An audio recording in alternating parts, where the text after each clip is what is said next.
I woke up and it was 6:30. Imagine waking up at 6:30 and that being late. We woke up so late. This is 2-4. I might as well. Did I label it already? Your mama's complicit 2-. Yeah, it's labeled. All right, cool. We're good. Yo, mama's complicit. All right.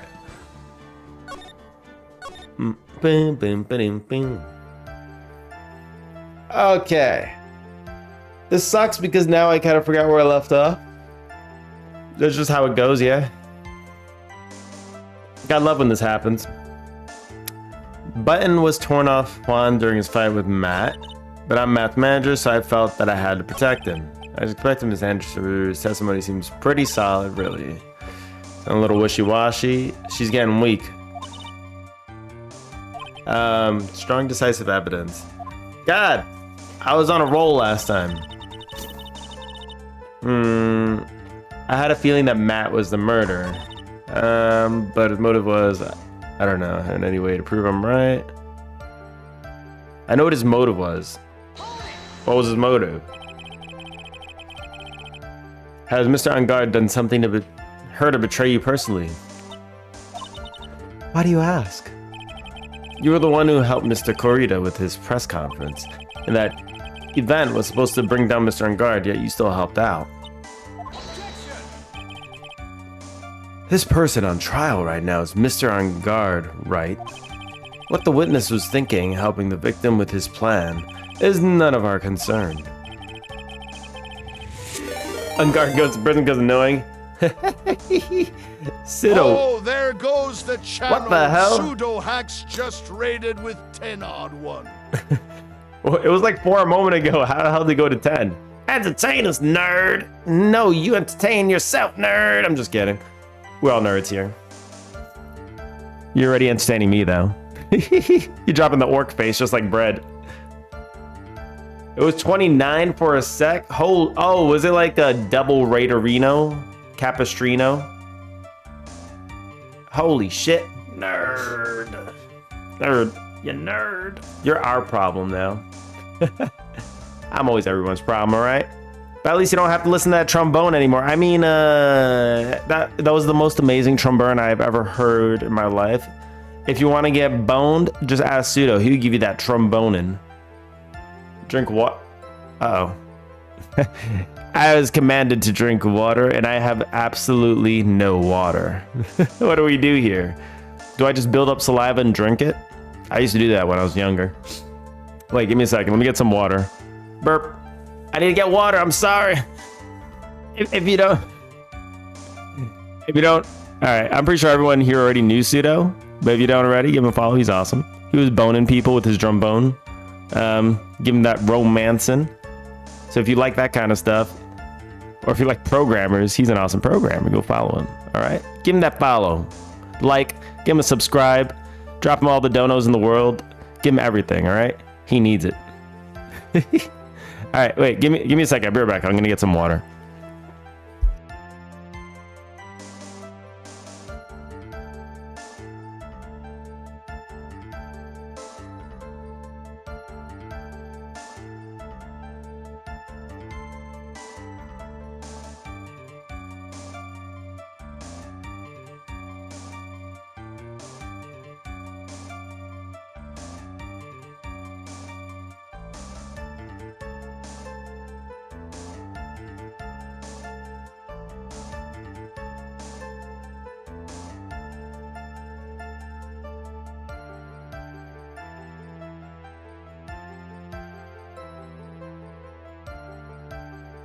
All right, we're back.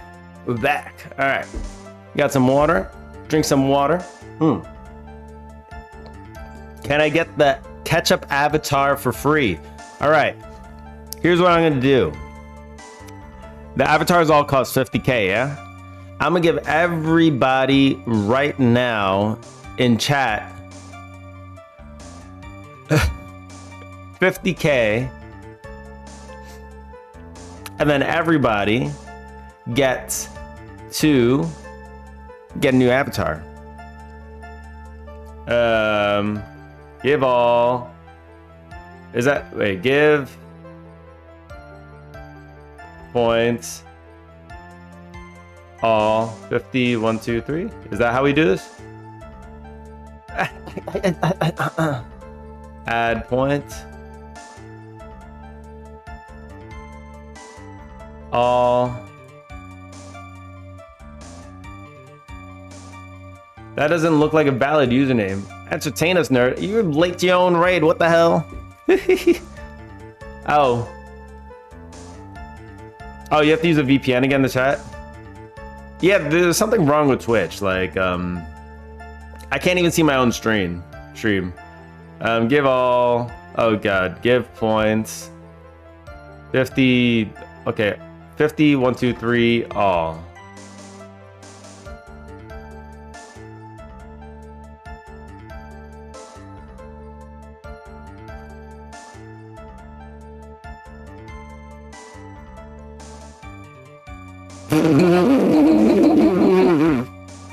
You see what I just did? It's add points. I don't know my own commands, all right?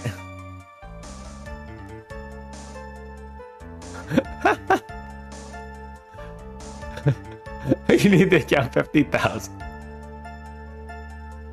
Okay, add points. Okay, add points. All 50, 1, 2, 3.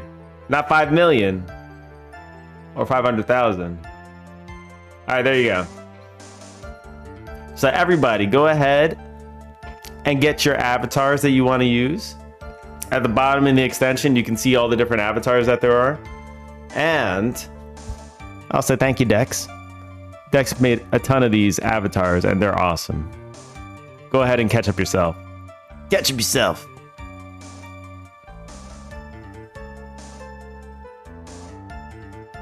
Pseudo, have you shouted yourself out?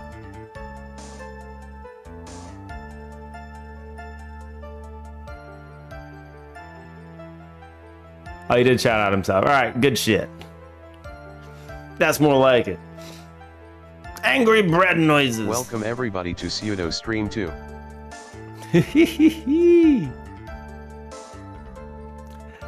Alright, I'm gonna continue. Why do I keep doing this to myself? I just keep shouting them out. Today we are playing Police Simulator. Oh, wait. Police Simulator, what's that? Ketchup's pulling a kaja. Wait, hold on. Hold on. Let me do, I'm gonna open up Camel. Olama? Is Olama? This I is said so Camel. dumb. Why do I have to connect to a VPN to chat? I don't know. You know, I think, I have to connect to a VPN to see my own stream. It's actually ridiculous. There's something happening. Like whatever server is serving out my stream, sometimes I connect to one that's okay and I don't need a VPN to see it. And then sometimes I do need a VPN to see it, which is a little ridiculous. I've noticed this happening with other streams as well. Like I can't see all the streams on Twitch anymore.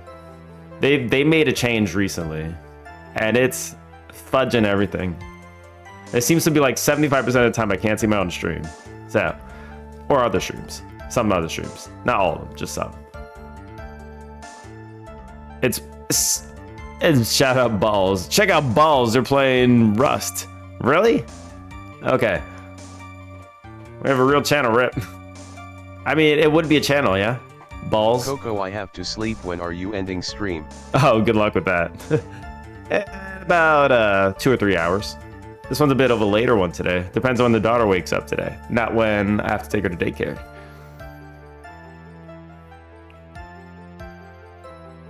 And I'm supposed to be doing trial, man. Skill, max skill. Oh my god, he's humongous. Look at that. It looks, she's like looking down into the pond, like Mulan, seeing her reflection. Who is that girl I see, staring straight back at me? Oh, nice, Olama. You're telling me you're ready to update. That's good to know. Thank you. Thank you for telling me, Olama. She's looking at a dumpy. She is looking at a dumpy. Gambling, protect me. He needs the protection. Check out Rusty Balls. I mean ball is rusty. I mean ball. You guys want to hear the Balls theme song? Do you know the Balls theme song? Wait, hold on. Do you know the Balls theme song? I don't know if you guys know the Balls theme song.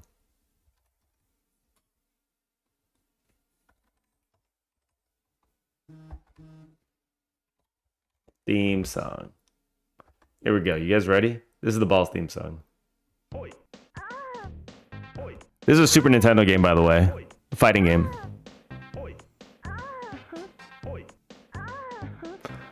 Pseudo's about to have all the roomies walk in like, what are you watching?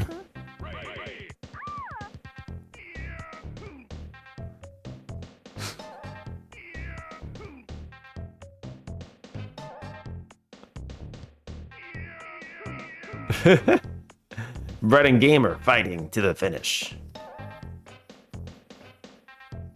This is Balls, all right? It was brought up, so I had to address it. This is a video game. It's a fighting game. You give him that yeah, boom. Trombone is like $3. The Frost. You call they put ketchup where it belongs, in the freezer. Don't ever touch it. That button was torn off of Juan during his fight with Matt. But I'm Matt's manager, so I felt I had to protect him.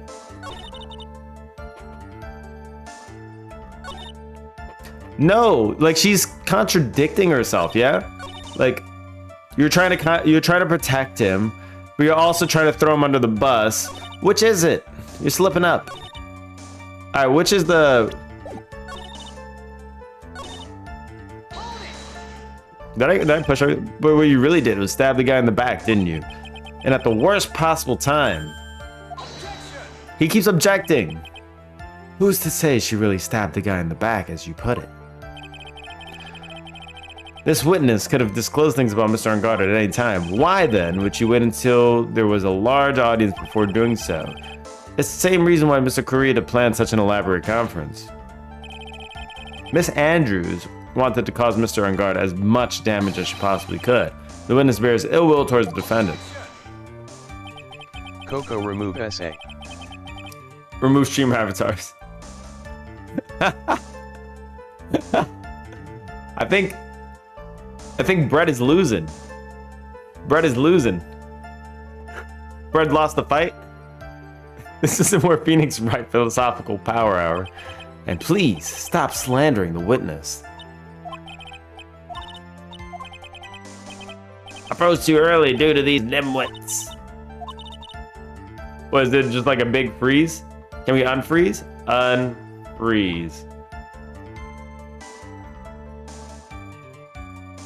I don't know. Is that a thing? There is no unfreeze. Oh, wait. Holy shit. Why? Oh, why? You're so big, Pseudo. Pseudo so big. He's so big. So big, boy. I'm gonna drop a bomb. I'm gonna bomb you guys. Get out of here. Why is there a pseudo? There's not even a pseudo hacks. Get out of here. How do we thwart this? Can I fight this with the...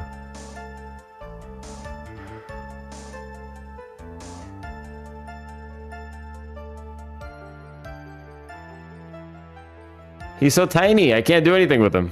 Oh, wait. Let's see.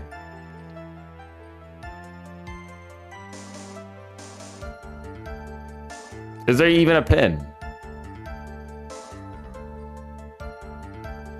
Let's see. By the way, enjoy your blocks. Look at this. You see this? It's a freeze, not a pin. Yeah, I know. You can't get rid of me.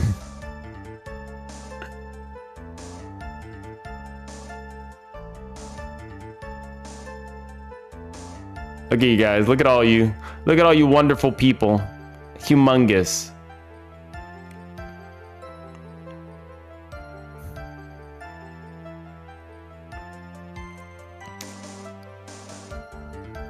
Can you freeze for a shorter time? I don't know.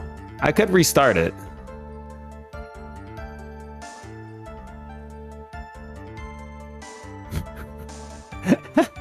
Pseudo's not gonna get the stars. Look at all these stars. Look at all these stars. They're just dodging.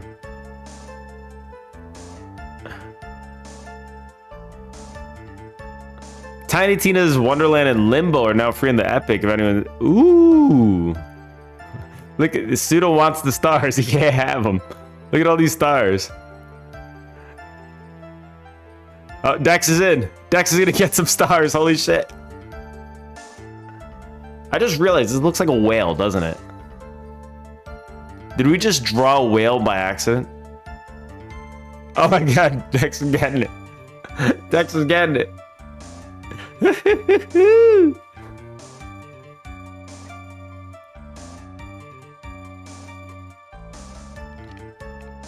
Alright, let me undo these bugs. That's hilarious. You guys watch and wonder as Dex is wanting negative money.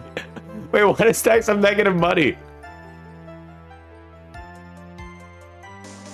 Why does Dex have negative money? I don't get it.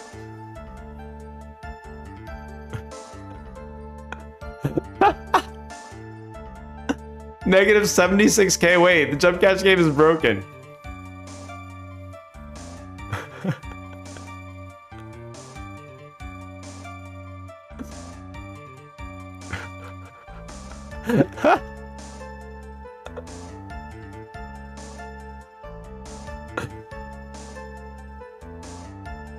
B got a frisk. Wait, hold. B has one negative 9999.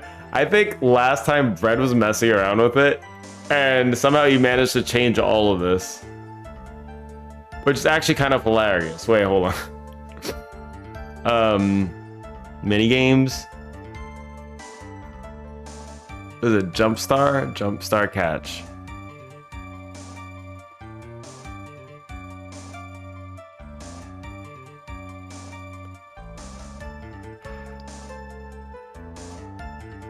Spawn game minus. Jesus Christ. Okay. Yeah, that was Bread. It was all Bread. I blame Bread. He did it. It looks normal. Alright, I'm gonna continue. I got pinned there down on something. Who the hell is B?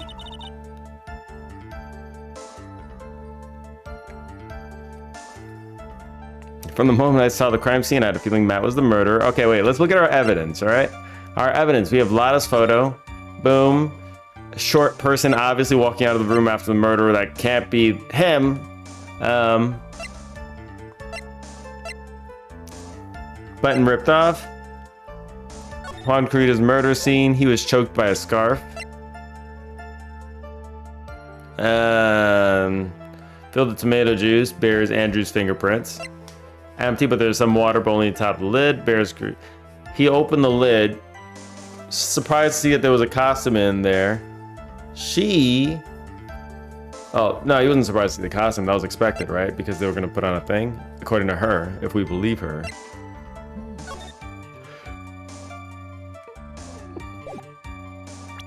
Wait, reliable sources say that Juan Carita has been getting close with the mysterious yet beautiful manager to the stars, Miss AA. So we used this one already. The best person ever. Why? Why what?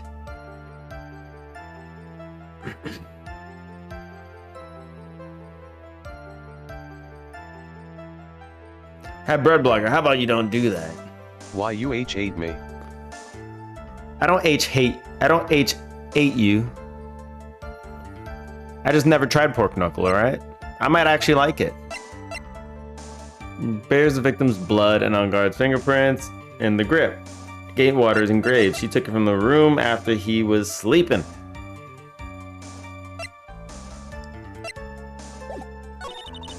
I know his motive was, but I don't have any proof. Ear of corn, man's shoe. Ear of corn, man's shoe. I sleep now. Bye. Man's All right, shoe. see you later, Brett. Ear of corn, man's shoe. Ear of corn, Ear of corn, man's shoe. Ear of corn, man's shoe. Ear of corn, man's shoe. Didn't he already testify earlier that Mr. Ungard was? Have a good night. But didn't you already testify earlier Mr. Ungard was taking a nap in his room? Are you telling me now that 2 was a lie so you can cover for Mr. Ungard? I'm not telling you anything of the sort. When I went to get him for the show, he honestly was sleeping.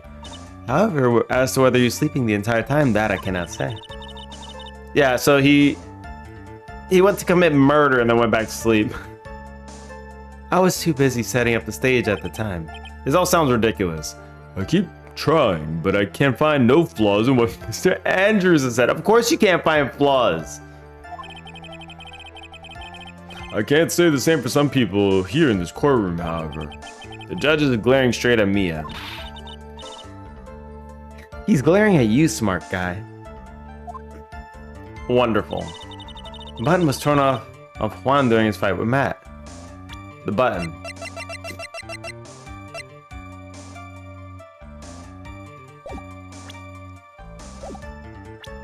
Wait, no. That can't be true. Okay, here's how we say this isn't true. The button could not have been ripped off during his fight because he was stabbed after he was killed. And that was when the blood came out. So it would have to have been after he was killed, not during the fight. This doesn't make sense. No! No, it's so correct. No, that's bullshit. I call bullshit, alright? Actually a valid point. We've established that it was torn off after. No?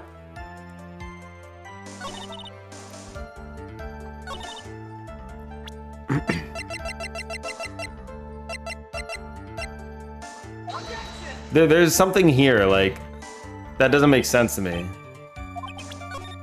Oh god. That statement contradicts the evidence. How about we contradict your face? Would I love you if you were a worm? Depends how gummy and how sour.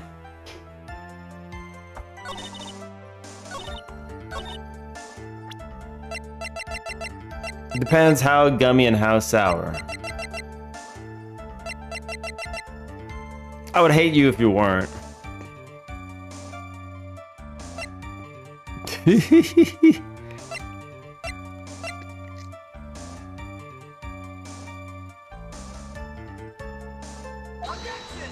Objection. We're just gonna point out to a pointless article.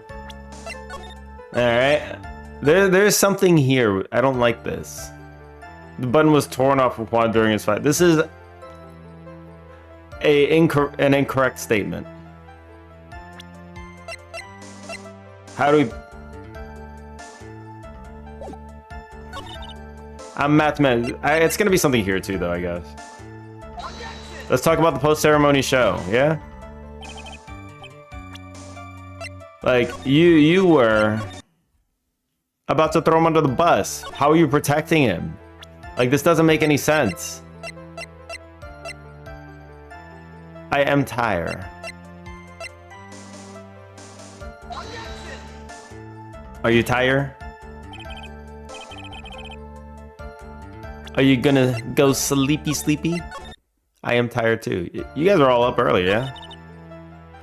It's a Friday for you guys, so. Sleeping early on a Friday night? Hey, if you wake up early though, I went to sleep early on a Friday night as well. I was knocked out early. I think I was sleeping before 11.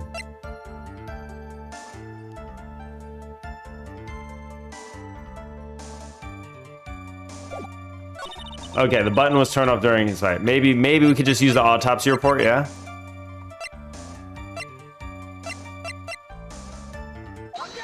There. Okay, that's how I had to say it.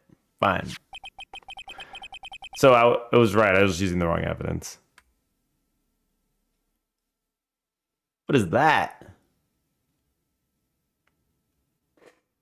Oh, it looks like a smoking thingy. Smoking kind of dumb. It's like you're just killing yourself. This is the victim autopsy report. It clearly states that the cause of death was strangulation by a scarf. Strangulation? Almost like I did it. The knife stab to the victim was done after the victim had already died. And what does that mean? Let's examine the evidence. This button has the victim's blood on it, which would mean that it was ripped off of the costume when? After the knife was stabbed into the victim. Exactly, which means it is impossible that this button was torn off during the victim's final struggle. Because the victim was strangled to death in that fight. Ah, that's right, Miss Andrews. There's no way this button was ripped off during the struggle. And even if it was, how could you have known that? This button was consciously pulled off the victim's already dead body. Order, what is the meaning? What is the meaning of this, right? Why are you so melon? What do you mean melon? I'm not melon, you melon. Why are you guys so tiny? What the hell? I just realized you guys are like little ants walking across the screen. Your name tags are way bigger than your characters. It's hilarious. I'll take it, all right? You're like little floating broadcasters coming across. Why you tiny? What? No, why you tiny? Look at these ants. So what if the button was torn off the body after the victim had already died? What does that change? Let me ask you one simple question, Mr. Edgeworth. Why was the button torn off? What purpose did that serve? I'm tired as an ant. What purpose? We now know this button was not torn off during the fight, so the murderer took the time and effort to purposely rip this from the victim's body. That would mean that the murderer had something in mind, wouldn't it? Mr. Wright, does this mean? Does it mean you know the murderer wanted to do with it? What was it? Obviously to pin the crime. To have a memento, yeah, that was it. That's what everyone thinks for whatever reason, yeah?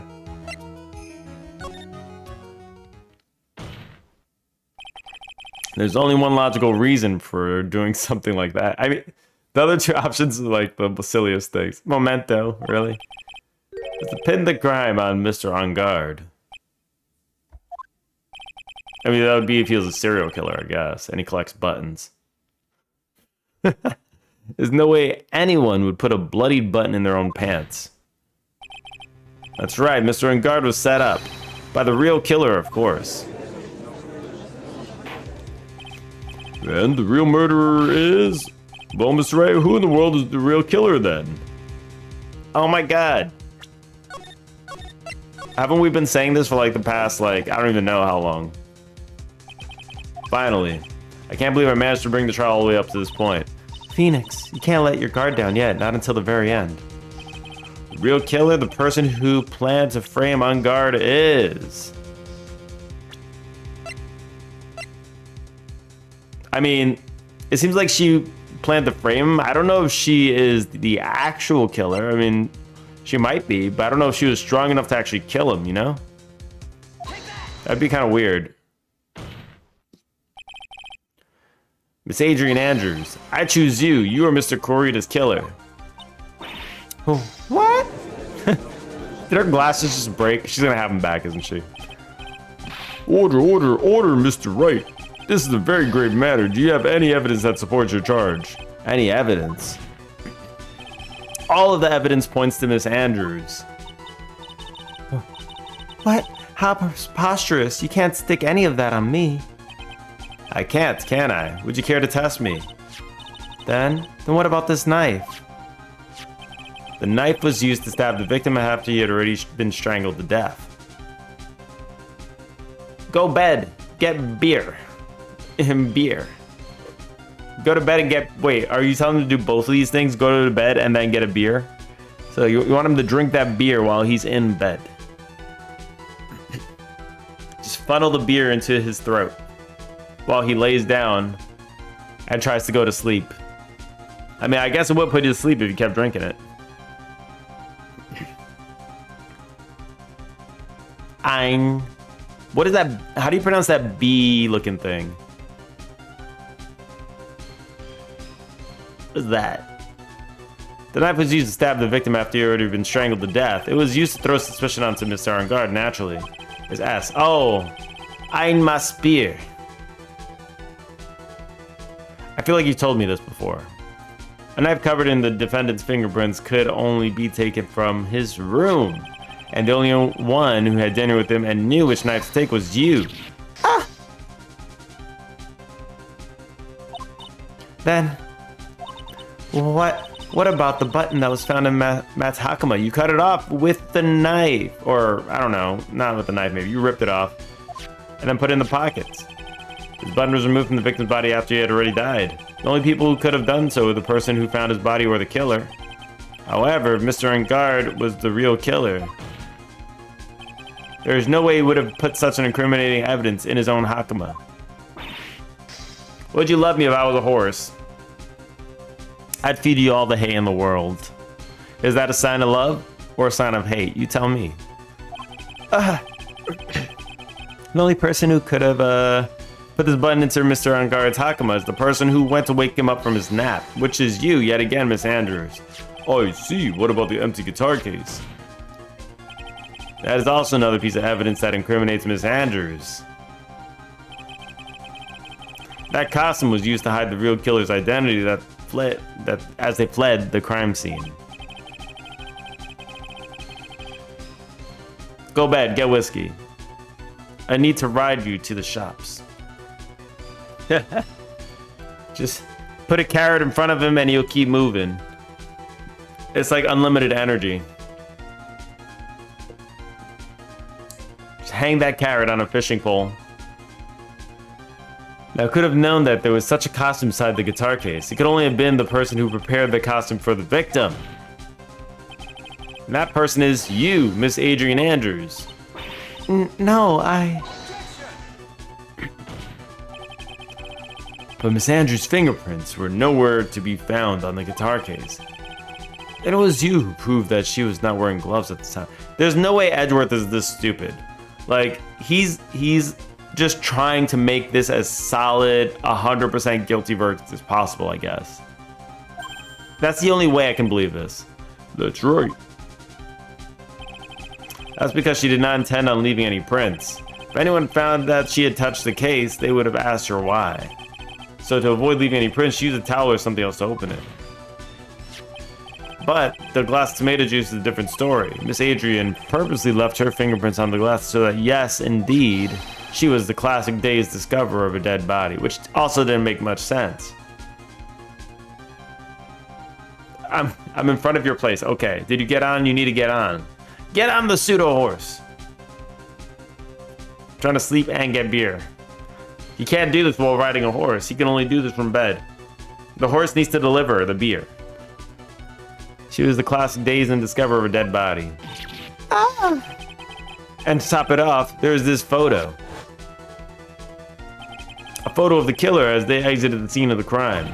No reasonable person on earth can believe this nickel samurai is Mr. Arngard.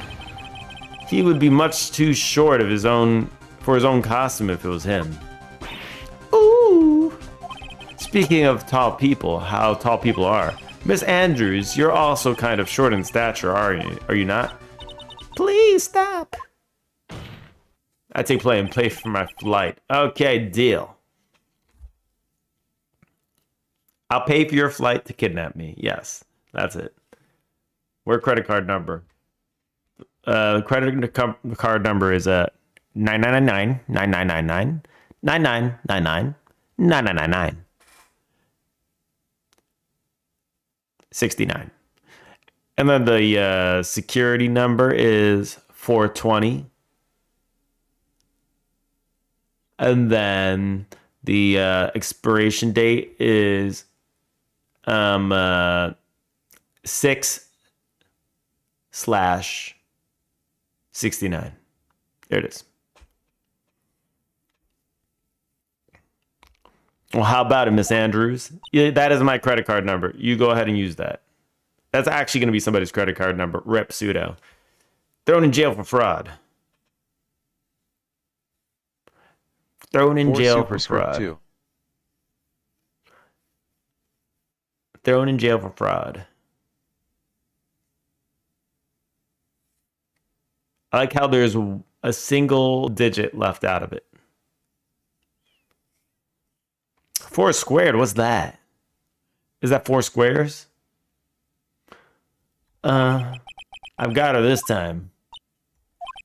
Miss Andrews. I refuse to testify. She's pleading the fifth. I said fist. I plead the fist. What was that? There is a law. It says I can't be forced to testify about something. It can incriminate me. Appeared at literally the best part. Well, holy shit, come on in. Or close to it, alright. Well, yes. You are absolutely correct, Miss Andrews. The law does provide us with a way to avoid self-incrimination by allowing the witness to not testify if the testimony can cause damage to themselves. What? Pleading the fifth is not something people would think to do on the spot. Why not? Actually, thinking back to yesterday in Mr. Ungard's room. Adrian Andrews. Yes? Think hard about what we just discussed. Understood? She gave her a whip. All right. I mean, she's holding this card too, so this is playing a real big role in this. That's it. There's gonna be another whole part to this, isn't there? That's when Francesca planted this idea into her head. She must have told Miss Andrews not testify if things looked bad. You did a good job proving everything up to this point, Phoenix. But there's still one thing you haven't done. Something I haven't done? Heh, heh, heh. What's wrong, right? Are you finished already? Run out of evidence. What is so humorous, Mr. Ashworth?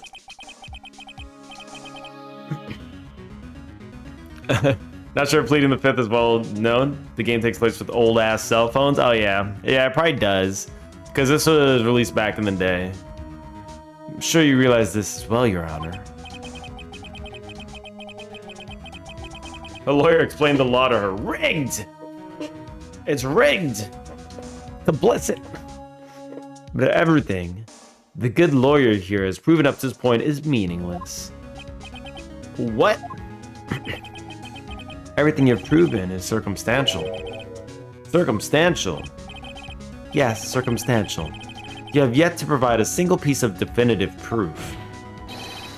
Proof that Miss Andrews did in fact harbor a wish to murder Mr. Corita. Smack that gavel, baby. Miss Andrews, did you want to kill Mr. Corita? I believe this may lead to me incriminating myself, so I will abstain from answering. Miss Andrews, if you do that, it would be the same as admitting your guilt, don't you think? Maybe so, maybe not. There's nothing to prove it either way. Oh shit, she's standing hard. Did you know 4242.pro? What is that?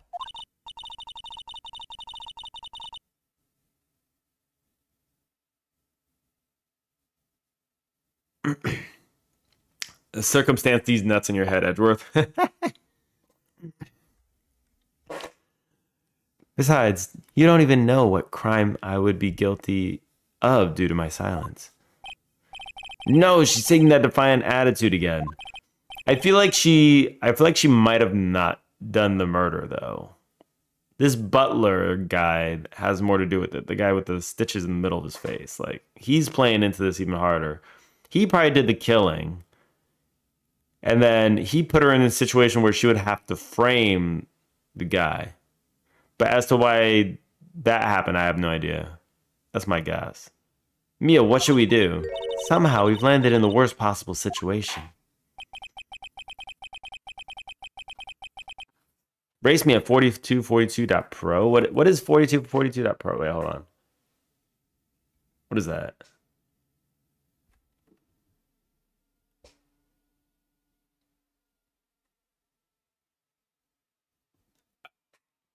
Oh, okay.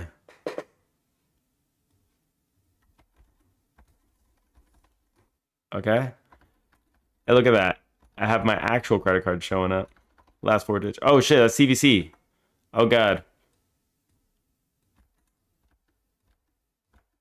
Okay. Pay. I'm missing an and.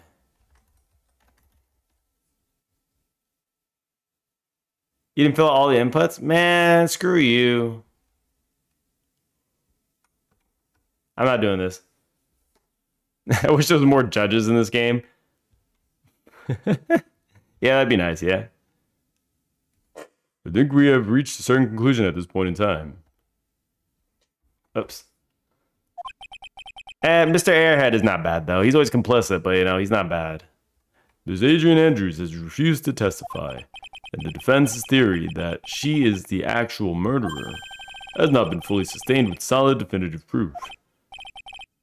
But that's not true. In this situation, there is only one thing this court can do, and that is to declare a recess. Recess. I request that both the prosecution and the defense look further into this matter, and at tomorrow's trial, Tomorrow? We don't have it tomorrow. If we don't get a non-guilty verdict today, then.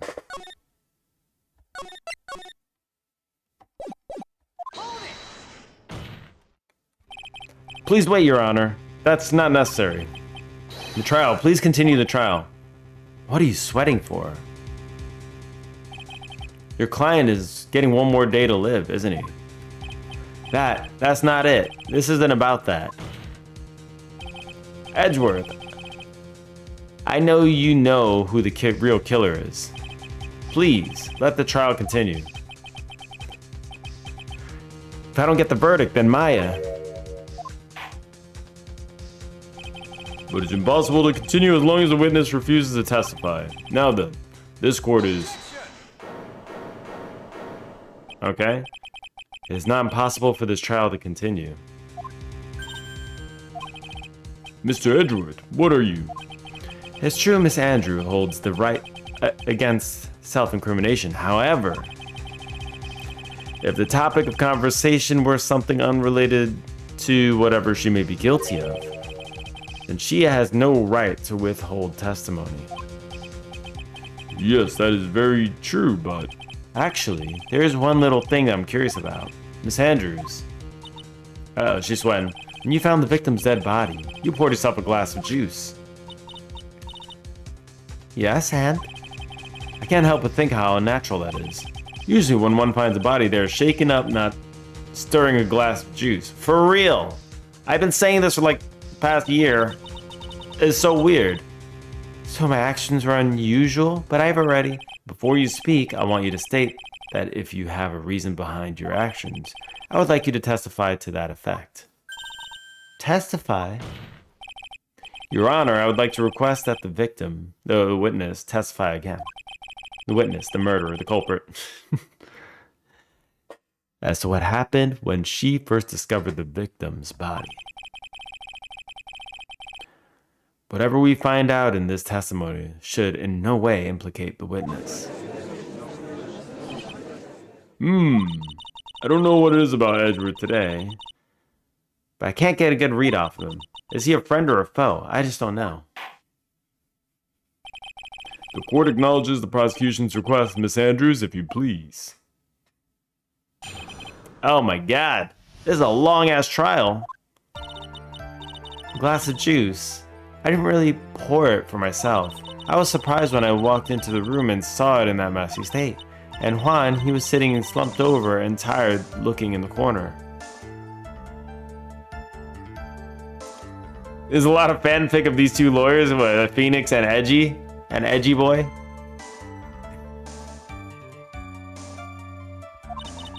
When I saw him sitting like that, I thought he was dead. The thought that he was dead didn't cross my mind. To be honest, I thought he had just fainted or something, so I went to pour him some juice. When I realized that he was dead, that's when I knocked the flower vase over. Why wouldn't you say this earlier if this was the case? You're just lying now. You poured that glass of juice for the victim. Why didn't you say so in your earlier testimony? I didn't think I needed to include something so trivial. That's not trivial. Please be careful here, Phoenix. If you can't find anything wrong with this testimony, then there's nothing left. I know. Edgeworth, what the heck is going on in that brain of yours? Now then, Mr. Wright, you may begin your cross-examination. Oh my. When I found the body. Talk about a glass of juice, I started getting hungry all of a sudden. I'm getting hungry. Ugh. Didn't really pour it for myself. I was surprised when I walked into the room and saw it in that messy state. And Juan, he was sitting slumped over and tired looking in the corner, with a knife in his chest. Slumped over. I'm more hungry. I'm very hungry right now. I feel super hungry. Super hungry. Yes, and he was sitting there with his head tilted forward, eyes closed. He really looked like he was sleeping. Is it just me, or did that right there sound a little odd? Yeah, because he had a knife in his chest. I saw him sitting like that. I thought he was dead. The thought that he was dead didn't cross my mind. Why not? He had a knife in his chest, right? Or did he put it in after? Then what did cross your mind? I thought that maybe he'd smashed up everything in anger because he lost the Grand Prix. Then he felt tired after his rampage and he decided to take a nap. Anyways, that's what I thought. I see, so you didn't think he was dead at all. To be honest, I thought he had just fainted or something, so I went to pour him some juice. You thought he fainted? I thought he was asleep at first. But then the room was in such a messy state. I thought maybe he had gotten into a fight with someone. And that's when you went to pour the glass of juice. Yes, he always had a hard time waking up, so Juan always has a glass of tomato juice to drink. I see, and after that, what happened next? When I realized he was dead, that's when I knocked the flower vase over. And how did he come to realize that he was, in fact, dead? I shook him over and over, but I never got a response. So I set the glass down on the dresser and tried to take his pulse. I was shocked and staggered backward. I knocked the flower vase over, so that's what happened. Into the closed guitar case, mind you, which she then opened after and proceeded to put on a costume and leave the room.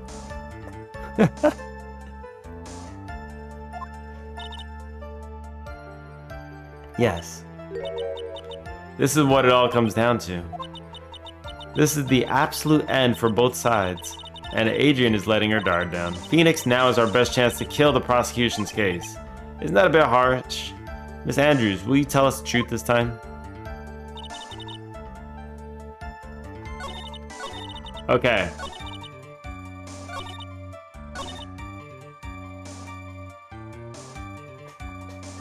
Knock the flower vase over.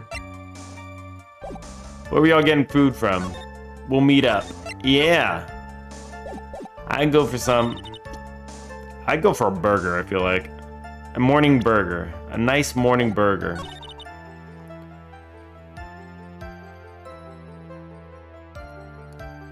I thought that he was dead didn't cross my mind. Why? Why would it not cross your mind?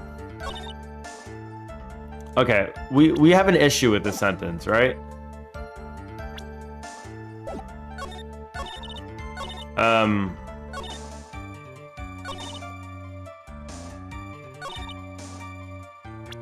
Okay, this is the sentence. This is the sentence that we have an issue with.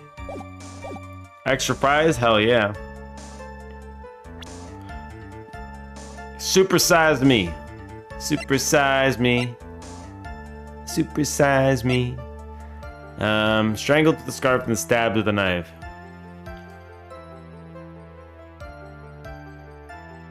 Eating strawberries. Strawberries sound nice too, though. That's probably a better breakfast for me. Blood on his shirt. Yeah.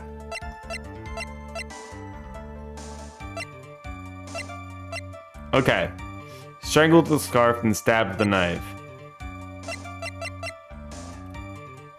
I mean, what do we point out here? Like, I have an issue because, like, there's no way she didn't see a knife sticking out of his chest. Yes? She also walked back into the closed guitar case. walked back, knocked over a vase into a closed guitar case, then opened it up, took the costume out of the case, and brought it back with the button cut off his shirt. Like, why? There's so many problems here. I don't know which one I go with. Do I just... Cold from the fridge and sweet. Also made strawberry smoothies. Ooh! Strawberry smoothies? That sounds good. Thought that he was dead. Didn't cross my mind. Can we just, like, point out the photo? Yeah, the photo. So you honestly didn't think he was dead when you found him. He looked pretty dead in the picture. No, not at all. Even though this is what you saw when you discovered the body. Ah! I mean, like, this such a stupid statement. What is the meaning of this? Isn't it obvious, Your Honor? There's a knife sticking straight out of Mr. Kurita's chest. Anyone who saw the scene would have immediately thought that here was a dead man. Well, you see... I doubt a single person in the world would mistake this for someone who fainted. So then, so nonchalantly, go pour something to drink. My point is that you're an idiot, Judge, alright? You're goddamn complicit ass, beard, open eyes. How about you go take a nap? We'll handle the rest of this, alright? You go continue eating your checkers in the back room. Miss Andrews, your testimony just now, it was all one giant lie. Oh! How many times are glasses gonna break? Those glasses keep breaking. And your lie has proven one thing very clearly, and you are the real killer. And they're back. No! Throw some blueberries in there as well. Strawberry, blueberry, banana, milk. Oh! Looks like the defense has somehow brought the ugly truth to light. The defendant, Mr. Matt on guard, is not guilty after all.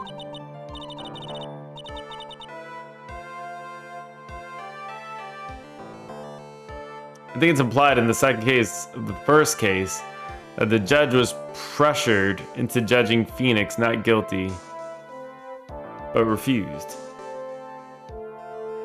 Man, the judge is always complicit. He's always against Phoenix. This is how it is. Nobody needs to convince him of everything.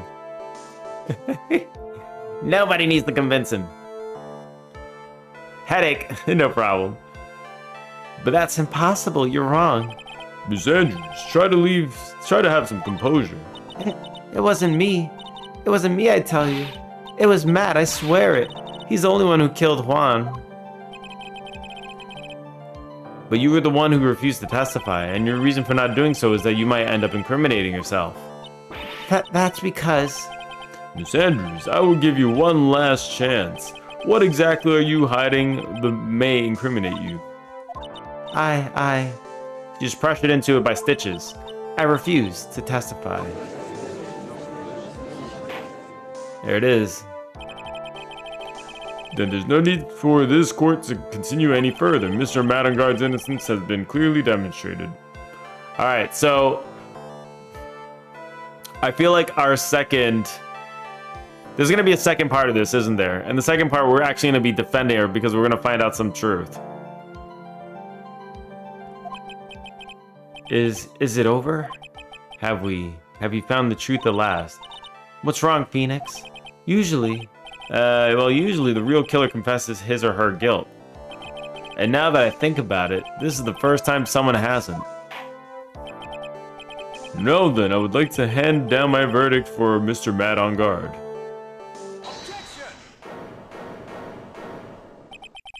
Your Honor, the prosecution feels that it would be premature to pass down a verdict at this time. What? The reason is quite simple. God damn it.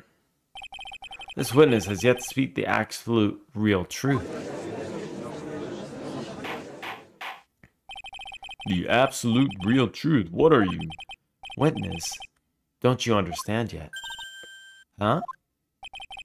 I don't know who planted the silly idea in your head, But as long as you protect yourself through your silence, Matt on guard will go free, and in his place, you will become the guilty party. That's a lie. I don't believe you. What? I was told if I spoke. If I spoke, then it would be all over, and Matt would never be declared guilty.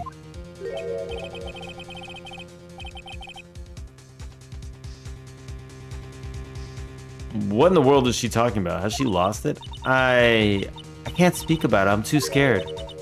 It's Francesca von Karma. Huh? Don't you remember, Phoenix?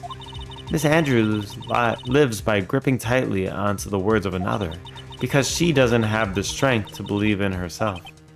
Then right now, Miss Andrews is... Yesterday she was tossed a lifesaver by Miss von Karma. Don't say a word, no matter what happens. If you do, Matt on guard would be acquitted.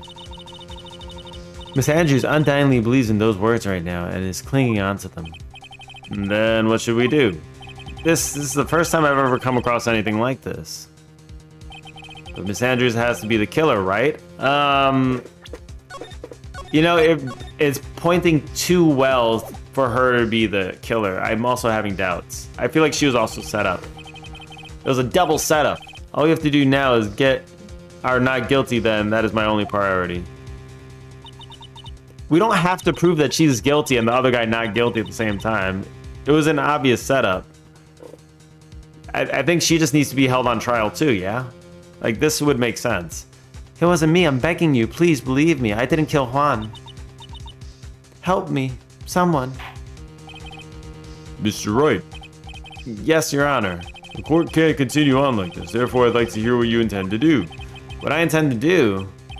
What am I supposed to do? What am I supposed to say? Right, I suggest you think very carefully about this. Think about what the witness did and what she did not do. And think about who is the real mastermind behind this crime. Who's the real mastermind? Isn't that obvious? There's no one else it could be except the woman crying over there, right? Come now, what will you do? What kind of man are you, Mr. Phoenix Wright? Request the not guilty verdict.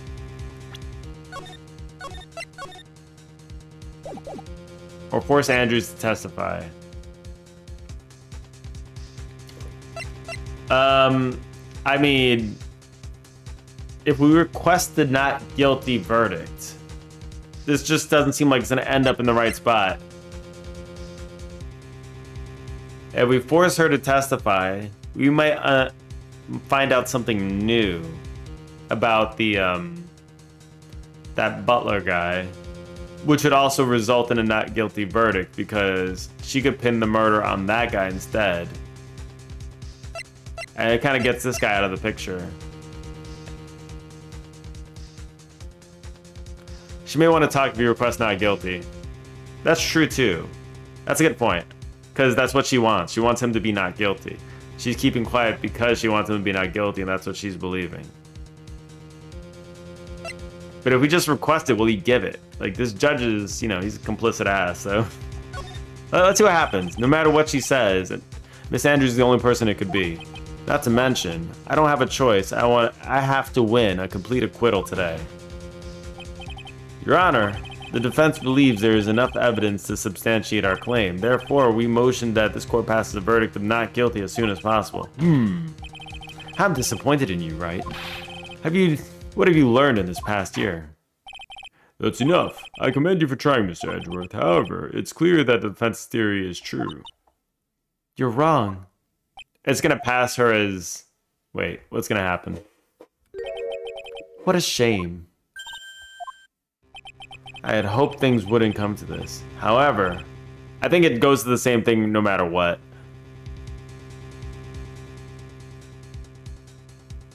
I've set my totally platonic childhood friend loyal rival a little, yeah?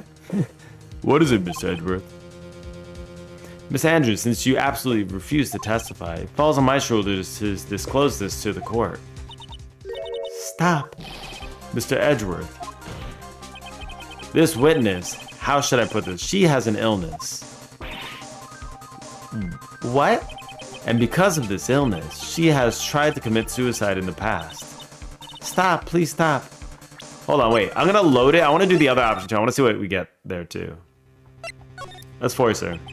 I have to win a complete acquittal today. There's no way around that. But I can't bring myself to do it like this. Not when she's making a face like that. Miss Andrews, I would like to know what you're really hiding. Mr. Wright, are you sure you want to know you sure you know what you're doing? Sure, Mr. Engard would get an acquittal, but in his place, you would be found guilty. Is this how you really want the trial to end? Be quiet. How dare you? You're trying to trick me. That's enough. I commend you for trying. Okay. So this all turns out the same way. Just like that. Except we win points for Edgy. Okay. He's gonna come back. Since you absolutely refuse to testify. Okay, he's gonna talk about the suicide. She has an illness. Please stop. No matter how much you want to hide it, there's no use. I have the evidence right here. Ah, that's the second part of the suicide report. The attempted suicide report. What will you do now, witness? So there's no real choice. It's an illusion of a choice, yeah? You're just choosing your dialogue that you get, I guess. There's no wrong decision. You know what I'm about to do, don't you? I will now reveal to the court the true nature of the pitiful woman known as Adrian Andrews. The secret of her dependent nature.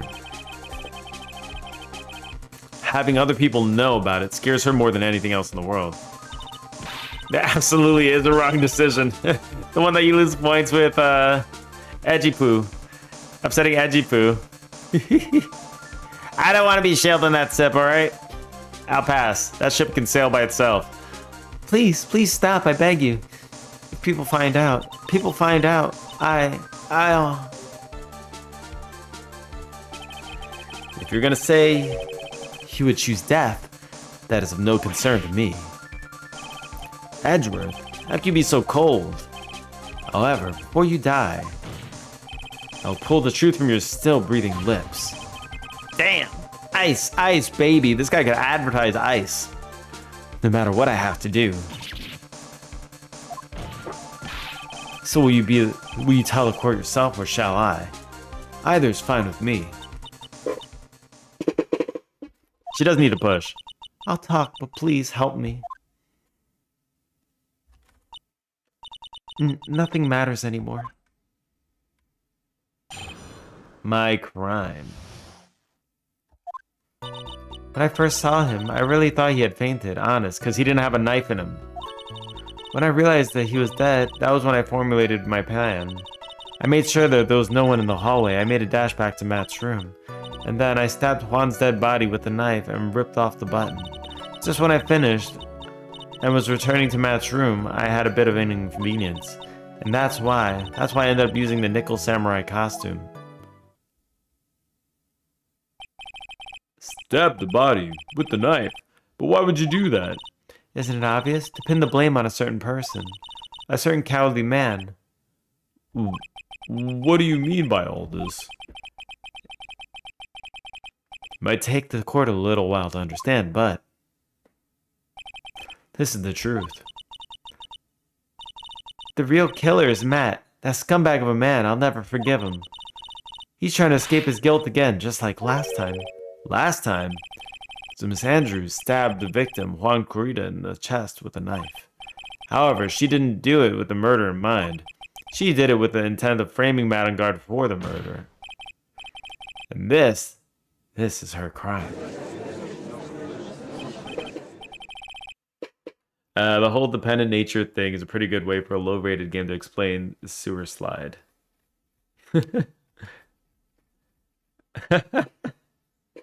Sewer slide. A very interesting way to put that, yes. I must away. God be with ye, lads. Alright, Pseudo. Have a good night. I'll see you later.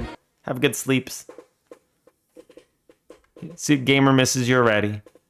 What? How is this possible? I mean, wasn't Miss Andrews supposed to be the real murderer? Mr. Wright, please get over your shock and commence the cross-examination. Hold up. It's looking bad now.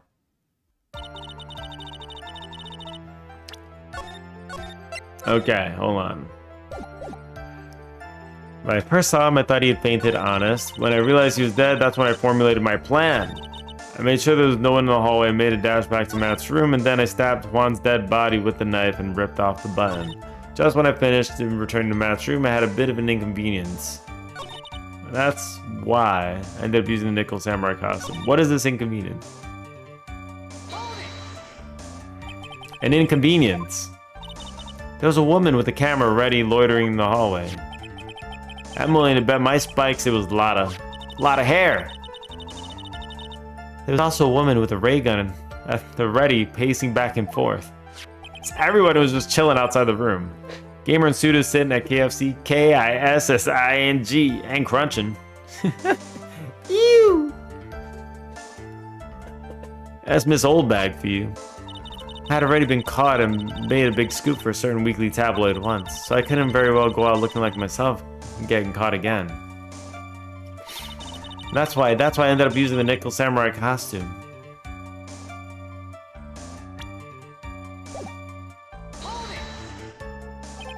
You were the one who prepared that costume, weren't you?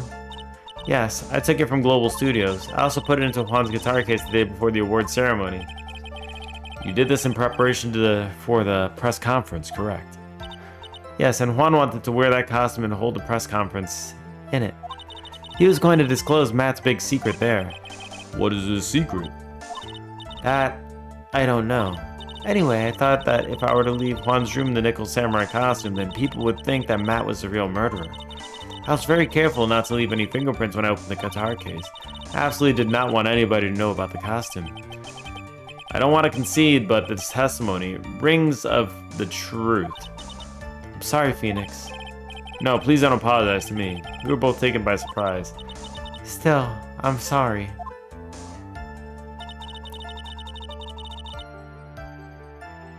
Okay, we're gonna have to press into everything here, I think.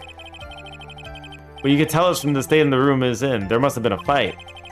Are you telling the truth when you say you did not know he was dead? He had a scarf tied around his neck, but the scarf is part of the Jam Ninja's costume, so... I didn't think anything about it. It was strange. His head was also tilted down a bit, so I couldn't see his face that well. That's why I thought I'd wake him up. I went to pour the juice.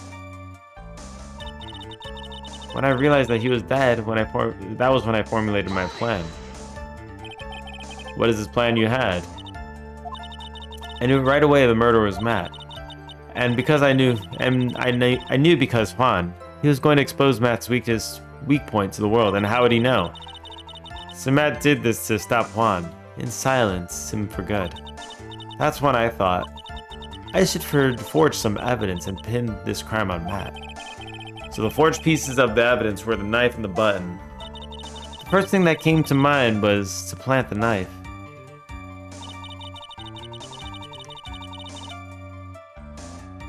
Once I made sure there was no one in the hallway, I made a dash. Okay. That was so you can get the knife, correct?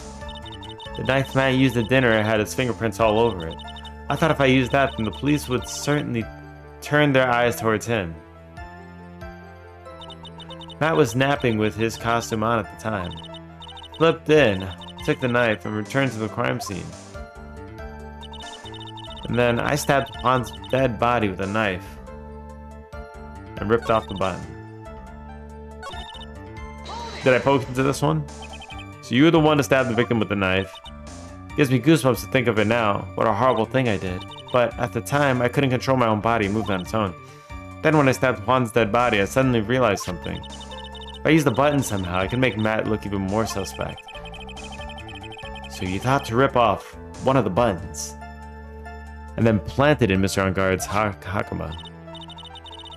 Yes, that's what I planned to do. But things never go that smoothly, do they? Alright. I think we've heard enough. So after that, you went back to Mr. Enguarde's room and planted the button. Into Matt's hakama? Yes. After that, I folded up the costume I was wearing and put it into the bag. Then I snuck it out of the hotel and got rid of it. My word, what does all this mean? Mr. Edgeworth, is it? The real criminal is mad on guard. Yesterday, that woman prosecutor sat me down for a talk. Francesca, huh? She said that I should under no circumstances confess to what I had done. That if I just kept quiet, then Matt would be found guilty for sure. I had no choice but to believe in her words.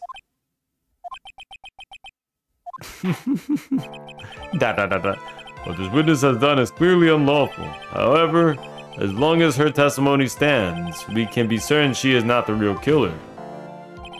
Wait, Your Honor. The defense still... Right. It is pointless. At this point in time, it is not possible to indict Miss Andrews on anything. Yes, exactly. There isn't a single piece of evidence that points to her as a murderer. This cross-examination of the witness is over. And so is today's trial.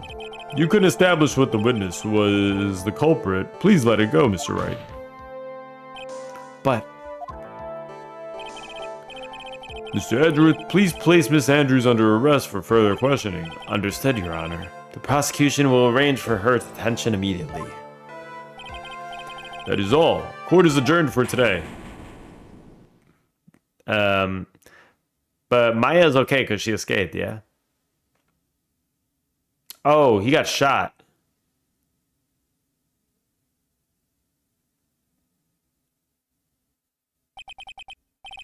Today's trial is over. I didn't win an acquittal. Oh, he didn't get shot, okay. Witness, would you mind if I asked you something? Edgeworth?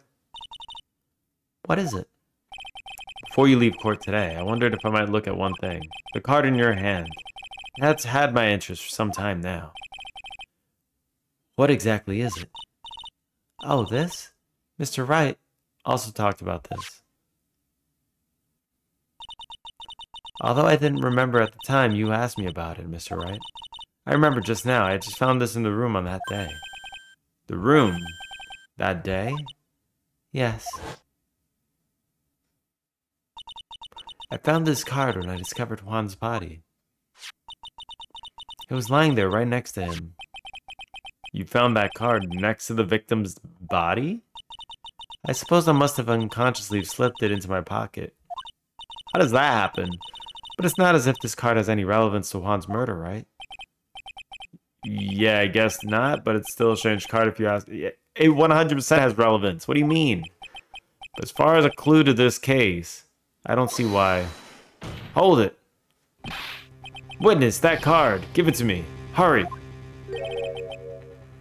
Edgeworth, do you have any idea what you have stupidly yet inadvertently done? This. I can't believe you hid this from me all this time. I didn't mean to. What is all this about? I've never seen Edgeworth so emotional before. Yes, we have. Yes, we have. Don't lie. That card. What in the world is it, and what does it mean?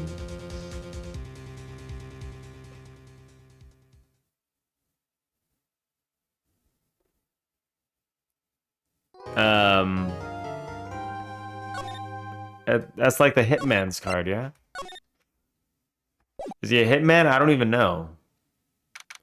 March 22nd, 5:24 p.m. Wright & Co. Law Offices. Mystic Maya! Mystic Maya! Sniff, sniff. There, Pearls.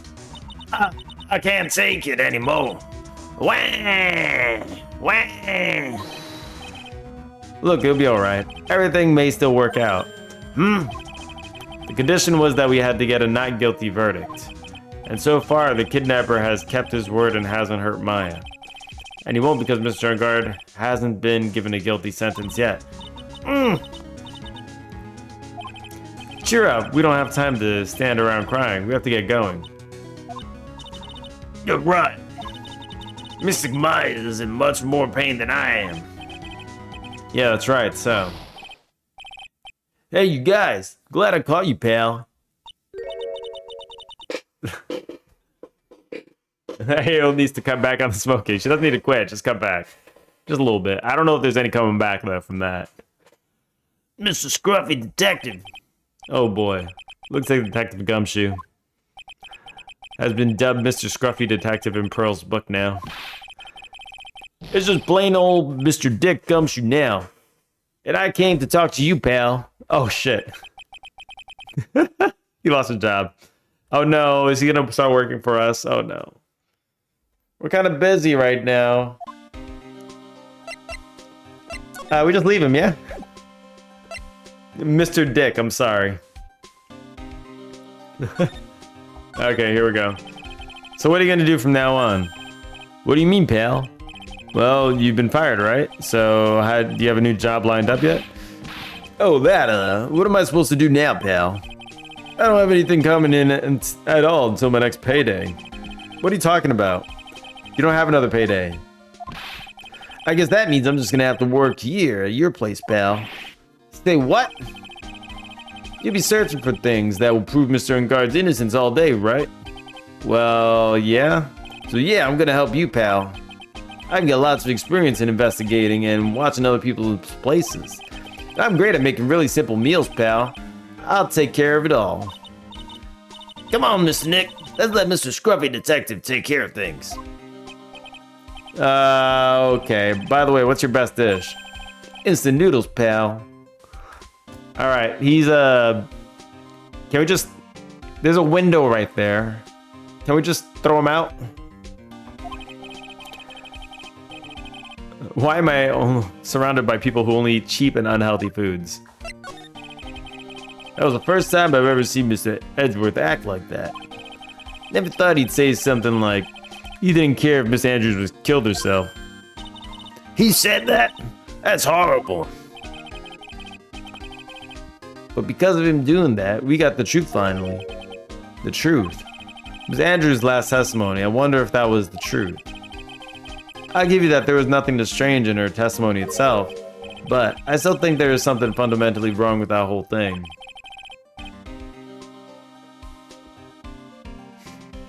I can't tell if I was reading something or asking that about chat. Y'all eat cheap foods. Why can't it be both, yeah? You mean about that thing, pal? Why would you want to? No, I mean, almost the need to frame Mr. Ungard. I couldn't figure out that from anything she said at all that day. Then you're saying that testimony was a lie? Not a lie per se, it just feels like there's more here than that meets the eye.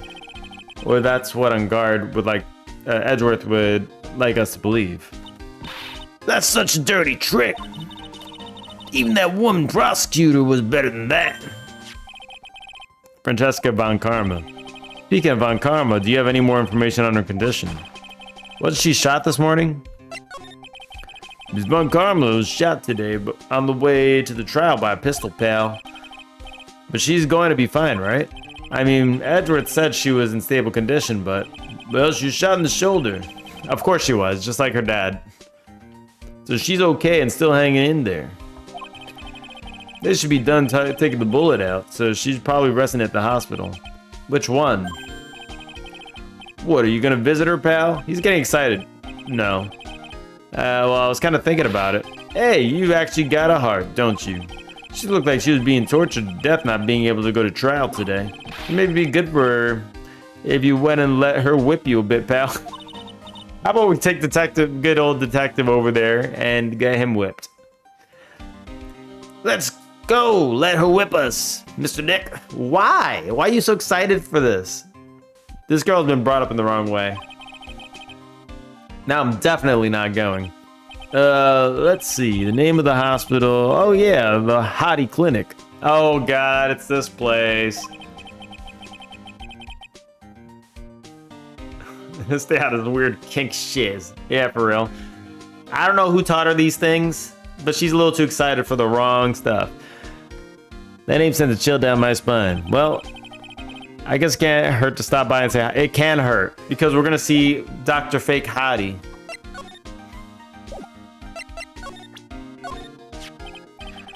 Look, it's my attorney's badge. Oh, it's a little tarnished, don't you think, pal? Don't worry, I'll make it all sparkly shiny again. I'm really touched.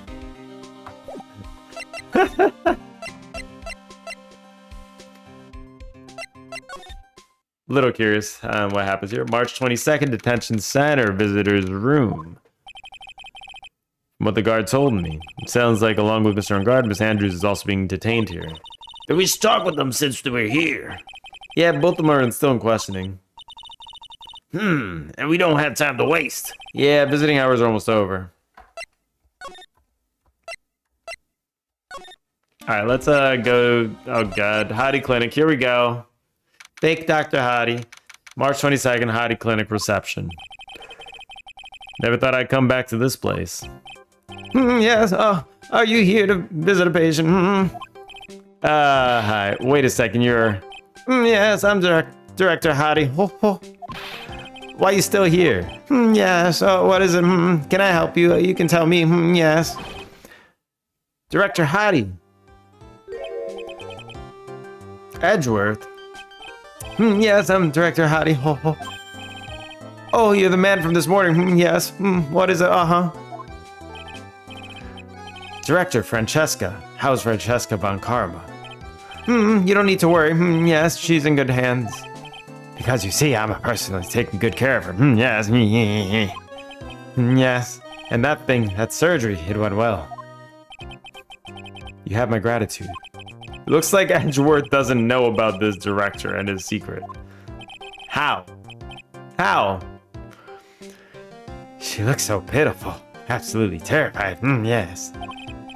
But I understand. Yes, her opponent was a gun after all. And that I snuck up on her a real secret, like she would scream really loud. Yes. Oh my god. Really? Wouldn't she whip you? Oh, is her whipping arm gone? Oh shit. I see. But she's really cute too. When I do that, she'd whip me with her whip. Boy, did I cry like a baby. Yes, but I think I could get used to it.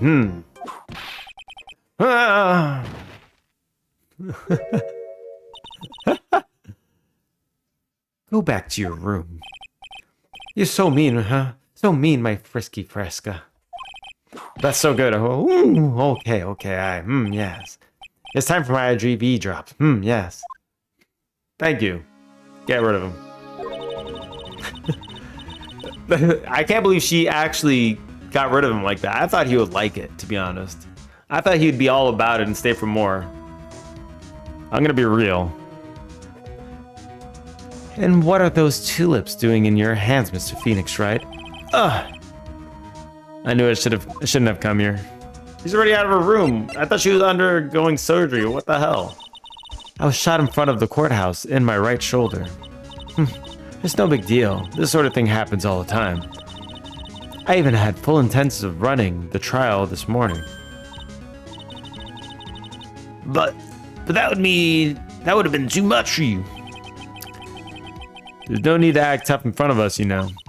Regardless, I was dragged here by that man over there. He was so unyielding, one has to wonder if he was simply interested in stealing my case. It was the only logical course of action given the bullet was still lodged in your shoulder. But by taking over the case, I found myself having to clean up after you and that irresponsible deal you made. I think I know what deal he's referring to. Miss Von Karma, you made a deal with Miss Andrews yesterday, didn't you? I don't know what you mean. In order to make sure you got your guilty verdict on Mr. On Guard, you told Miss Andrews to not testify in court today. I don't know what you're talking about. Do you have any proof that I made such a deal? You're denying it? It looks like you were lucky, Mr. Phoenix, right? If I'd been in court today, this trial would have already been over. Yeah. In the wrong way. Oh, while hiding Miss Andrews' own crime? That isn't my problem, whether she had tampered with the evidence or not. I only have one objective, to find a guard guilty of murder. Not to find the truth, yeah? The end justify the means, Mr. Phoenix, right? The ends justify the means. This is her problem, all right? She's admitting it. She's admitting guilt here. She looks so condescending. She looks so guilty of doing the wrong thing. And she doesn't care. It's like you caught her doing something bad and she doesn't care. Like, she's admitting to doing the wrong thing here. The end justify the means. Like, I don't care if he did the murder or not. I want him guilty, so I'm gonna make him guilty, is what she's admitting to here. Miss Von Karma? Adrian Andrews believed you when you said, if you don't tell the truth of what really happened, then Angardo will be found guilty. She's Von Karma, all right. You're damn right. And what does that have to do with me? Because of that, she is now in danger of being found guilty herself. All because she believed in your words until the very end. That still has nothing to do with me. She's just a weak person, that's all. But you had to know she was. Ow! She can still whip! I guess she's a lefty. I think visiting hours here are about over. So, if you'll excuse me. What's wrong? Why did she suddenly cut you off? Why? Because she thinks I had an advantage in that argument. Edward, why are you grilling me like this? Can you not grill me like this? How about I give you a mirror so you can look at it like this? He probably practices this in the mirror. Like, how do you think he gets this expression? And why do his eyes look so far apart? Talk. Today's trial. What happened today to the trial? Oh my god, I can't speak. All right. What happened today at the trial, Edgeworth? That was not like you at all. I mean, I know you knew about Miss Andrews' condition. You could have made her testify as many times as you wanted, but to go that far. That looks at me. I haven't pooped in 3 days and I'm mad about it. Has that ever happened? Like, I don't think I've ever experienced this in my life.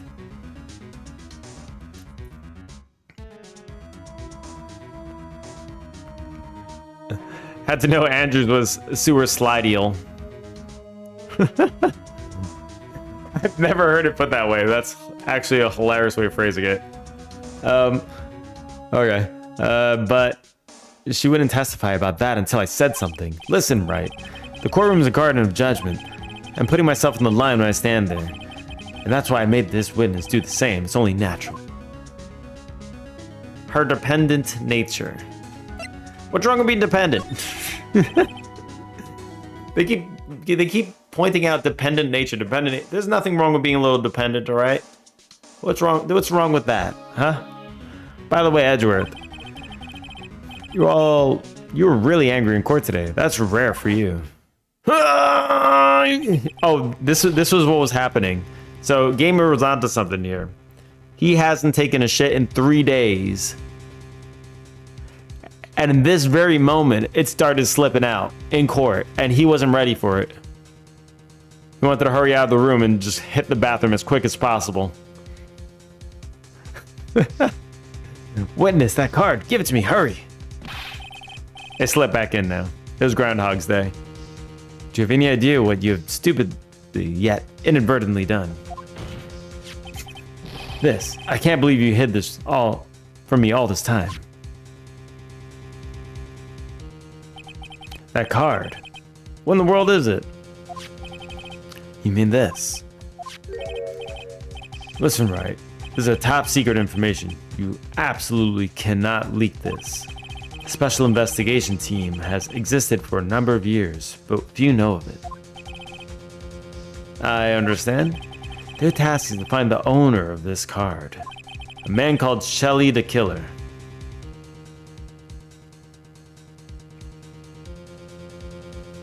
She was playing with it. Yeah, she was rolling it in her fingers the whole time.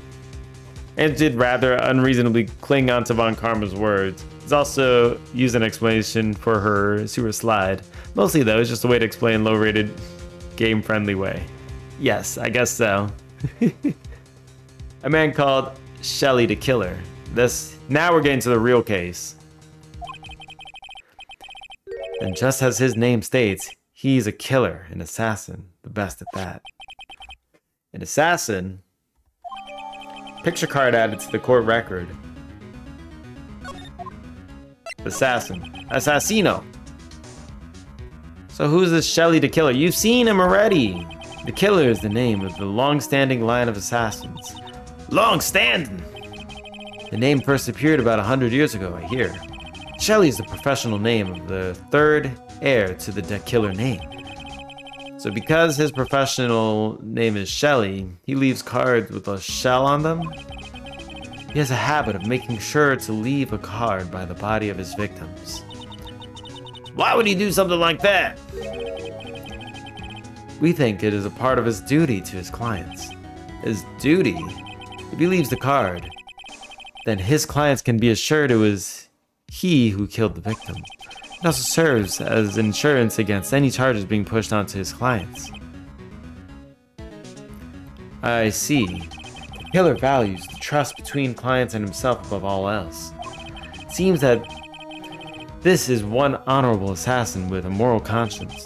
I guess that even honorable assassins can exist, so you think this assassin...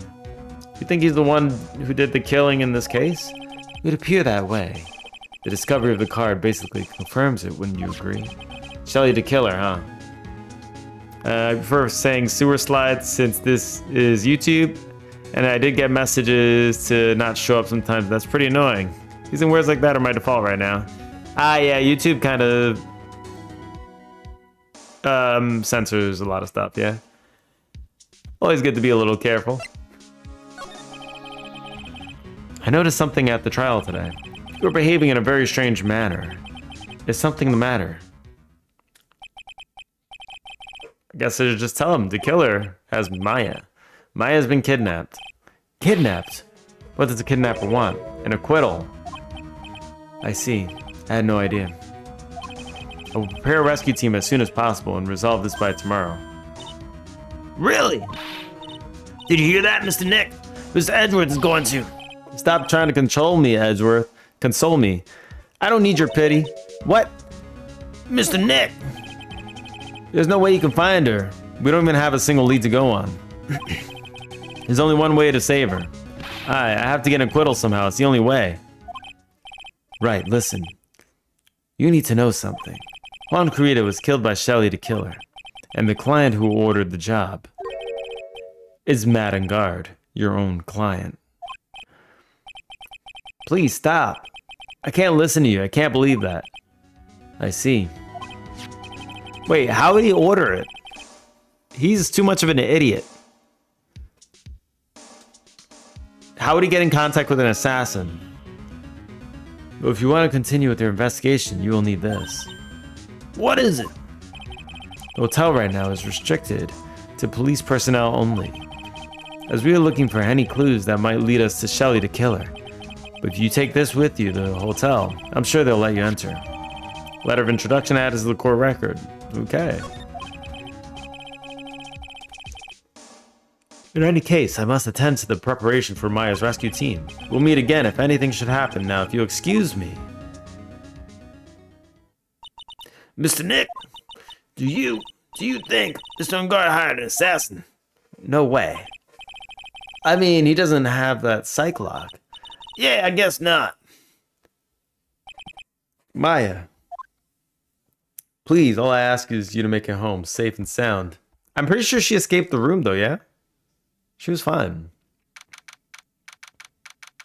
Maybe he's a corn star too. That would explain how he got in contact with the assassin. I don't know, man. Usually people, he's doing kid shows. They don't normally do corn at the same time. You know what I mean? That'd be kind of weird though. I mean, this is Ace Attorney though. You never know. I guess even kidnaps can be a little clumsy. Clumsy enough to drop a card like this for me.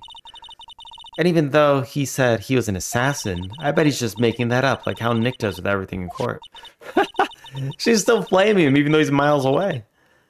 Anyway, let's try out the card trick with this card I just found. Sounds like I got the door to open. Okay, time to get a look around. Okay. You just wanted to say corn. Everybody likes himself a little bit of corn, yeah? What is this place? I got a feeling I'm not in a hotel anymore. Are those videos over there? Well, I'll worry about that later. For now, I should be looking for clues. That way I can show them to Sis and maybe get them out of here. Alright. There's a bear. Not everyone. What do you mean? Corn is best on the cob, alright? Fight me. You ever try putting corn on a drill and eating it that way?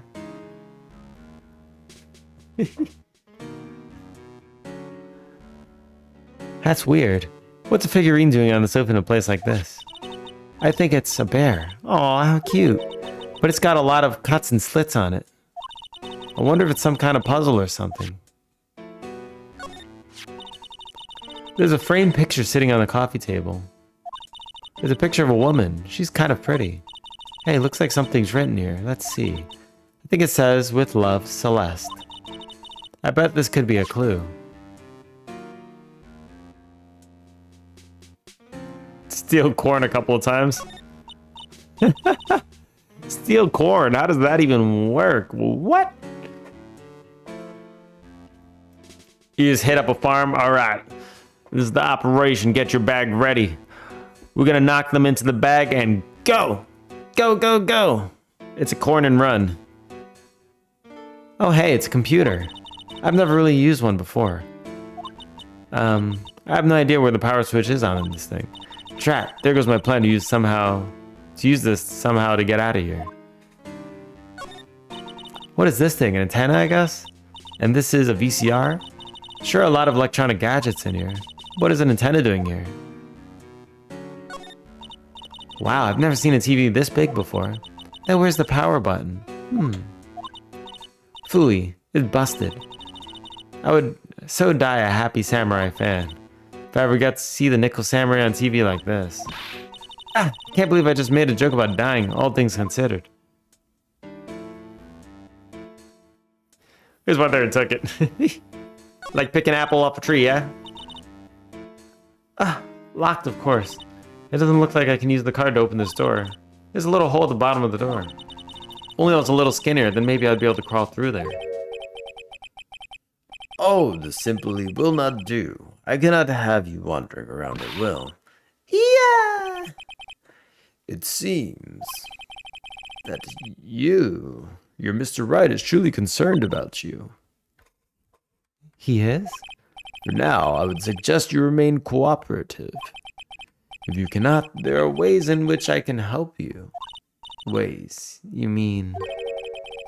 Dead men tell no tales. Is this how the saying goes, correct? Dead? I'm almost certain I told you on our first meeting I am an assassin. No way, you're lying. I mean, an assassin? People are not always who they appear to be. He's wearing a costume. Nick! I mean, that's got to be a costume, yeah? March 22nd. That's why there's all stitches in the middle. He zips up. 7:04 p.m. Heidi Clinic reception. Mr. Nick! Oh, yeah, Pearls. Got caught up in my thoughts about Maya's situation. Mr. Edward has left, you know. I guess for now, I have no choice but to believe in Mr. On Guard. But I think I should listen to the story one more time. Alright, let's get going, too. Okay. Stop giggling!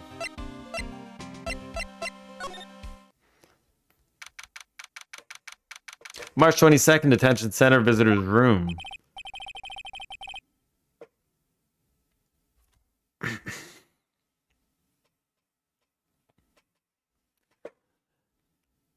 I'm sorry, but visiting hours are over for today. Oh! I have too many questions I need to ask. I'm sorry, I'm Phoenix Wright, a lawyer for one of the... You're Mr. Wright, you say? Oh, yeah, there's a message here for you. A message? It's from Madame Guard. Here you are. What did he write? Is it something really important? I don't know. Well, let's see what he has to say.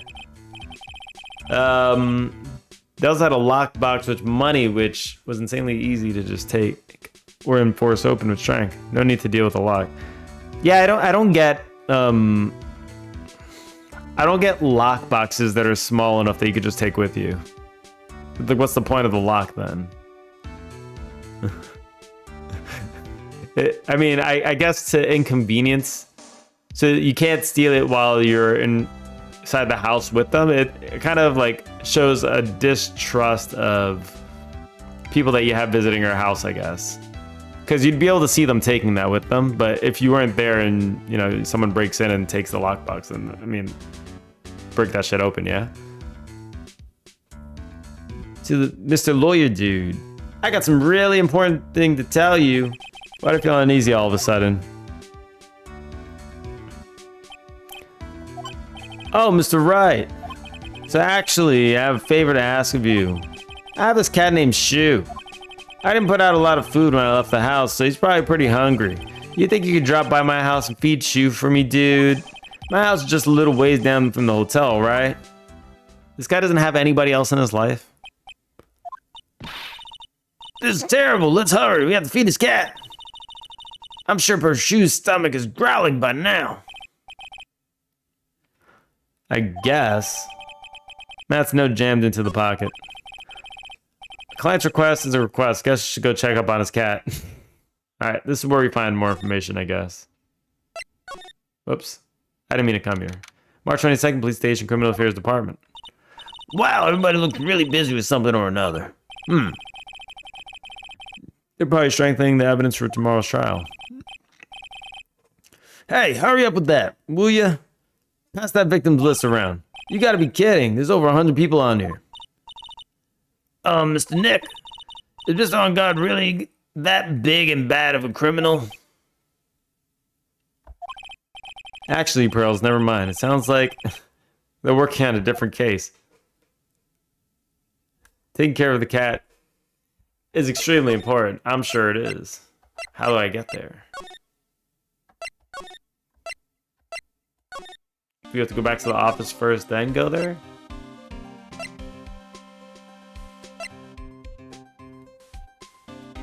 Imagine the poor animal being forced to feast your open... it's already eating. Oh, yeah.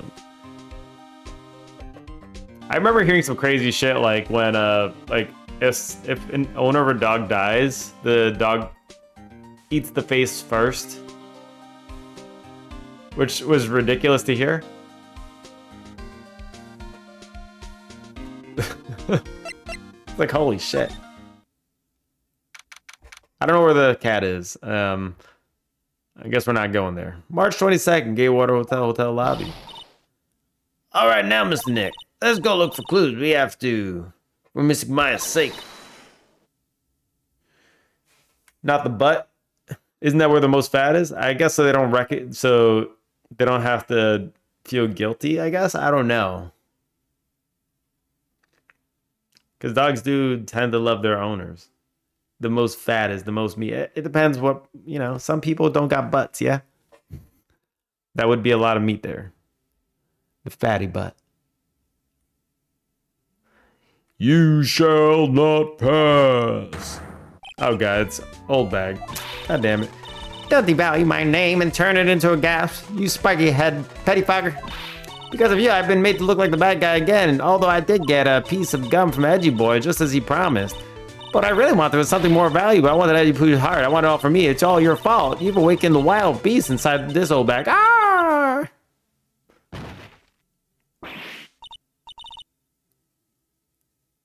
Bears eat butt first because of that? Bears are all about that booty. That did sound ridiculous, though. Bears like when baby got back, all right? All bears love is one trick. Oh, Miss Oldbag. Keep your hands off of me. This helmet is airtight. No air is gonna get in, and no air gets out. Then why do you keep putting it on? Don't you think you can get me with this move, silly questions? Yeah, if in a bear fight, remember to protect your butt. If you're playing dead, lay on your back. Don't lay on your front. Because it's going to eat that butt. It's going to eat that booty. You're gonna have to defeat me if you wanna get by. I'm not hearing this. I wonder if that saying is true. Like, if it's black, fight back. If it's brown, lie down. If it's white, say goodnight. I wonder how this holds up. Night of the murder. Rat-a-tat-tat-tat-tat-tat. Ah! You're a million light years too early to be asking me questions, whippersnapper. Looks like the only way I'm gonna get any investigation done is to first do something about this kooky alien. It is true in regards to bears. Oh, yeah? And when they say lie down, they want you to lie on your back so the bear doesn't eat your butt cheeks? Rat-a-tat-tat-tat-tat-tat. Ha! You're a million light years too early to be asking me questions, whippersnap. Looks like the only way I'm gonna get any investigation done is to first do... right. I gotta present this. Letter of introduction. Maybe if I show this to her, this letter I got from Edgeworth. This old bag, if you would look at... What? You want me to look at this worthless piece of... Edgy poo. Is that her perfume for Mon d'Amour I smell? Ugh. Let's see here. Would you please allow this unsophisticated young person to conduct his investigation? Yours truly, Miles Edgeworth. Yours truly. That man's got good at flattery. Fine, but only because Edgy Poo said so. You understand? Letter of introduction. Give him to Miss Oldbag. I just thought of something I have to do. Remember, there's no messing around. You do anything bad and I won't even let you off the hook.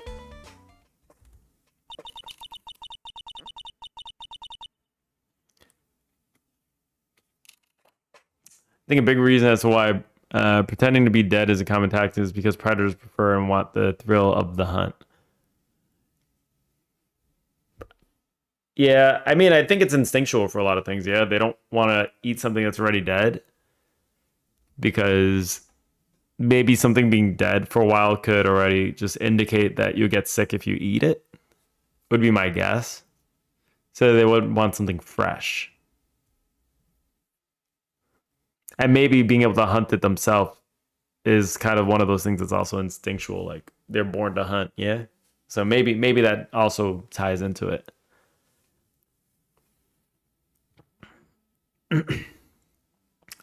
Looks like she has strong feelings for Mr. Edgeworth.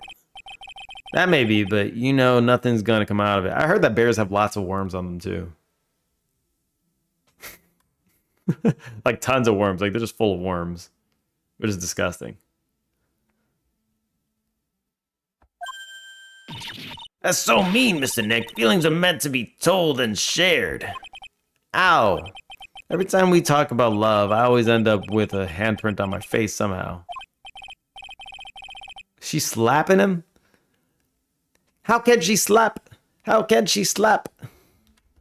Anyway, let's continue our investigation. Okay. Yeah. Okay. One now. One little thing before I forget. You can't go into Unguard's room today. Why? The police main investigation team is going to be in there all day, you hear? I wonder if they're the team in charge of the investigating the killer.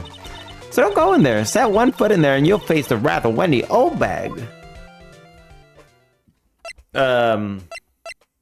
Not their team?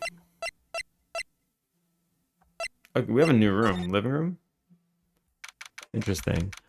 Unguard Mansion. Living... Wait, we can go to the Unguard Mansion from here? Sure is dark. I'll go turn on the light. Oh my. Look at that. Wow, so this is what a star's house looks like. It must be nice to be rich. Come on, Mr. Nick, let's find a shoe, the kitty cat. Shoe. Oh, it meowed. It's cute. I guess it's a shoe. Oh, what a lovely cat. Hello, shoe. Meow. Tee-hee. Cat seems to like pearls. Pardon me. Oh God, is this guy? May I help you with something, mister? Oh, we're lawyers, actually. I'm Mr. Unguard's lawyer. You don't recognize him? Taking her to the other room and then she vanished? No? The Masters. Then you must be Mr. Wright. Yes. Why does he have a motorcycle hanging on there? He's not afraid gravity is gonna do its trick one day when he's sitting on the couch. That's all, that's it. He's not worried at all. Ah, it's a pleasure to meet your wonderful self. I am the family butler, John Doe. Of course you are. Nice to meet you, Doe. Okay, so this doesn't make sense, yeah? If he has a butler, why would we need to come feed the cat? This butler should not be here, quote unquote butler. It doesn't make any sense. Unzip him! I want to unzip him. I want to unzip him so bad. I've never said that about a man before. But this man, I want to unzip him.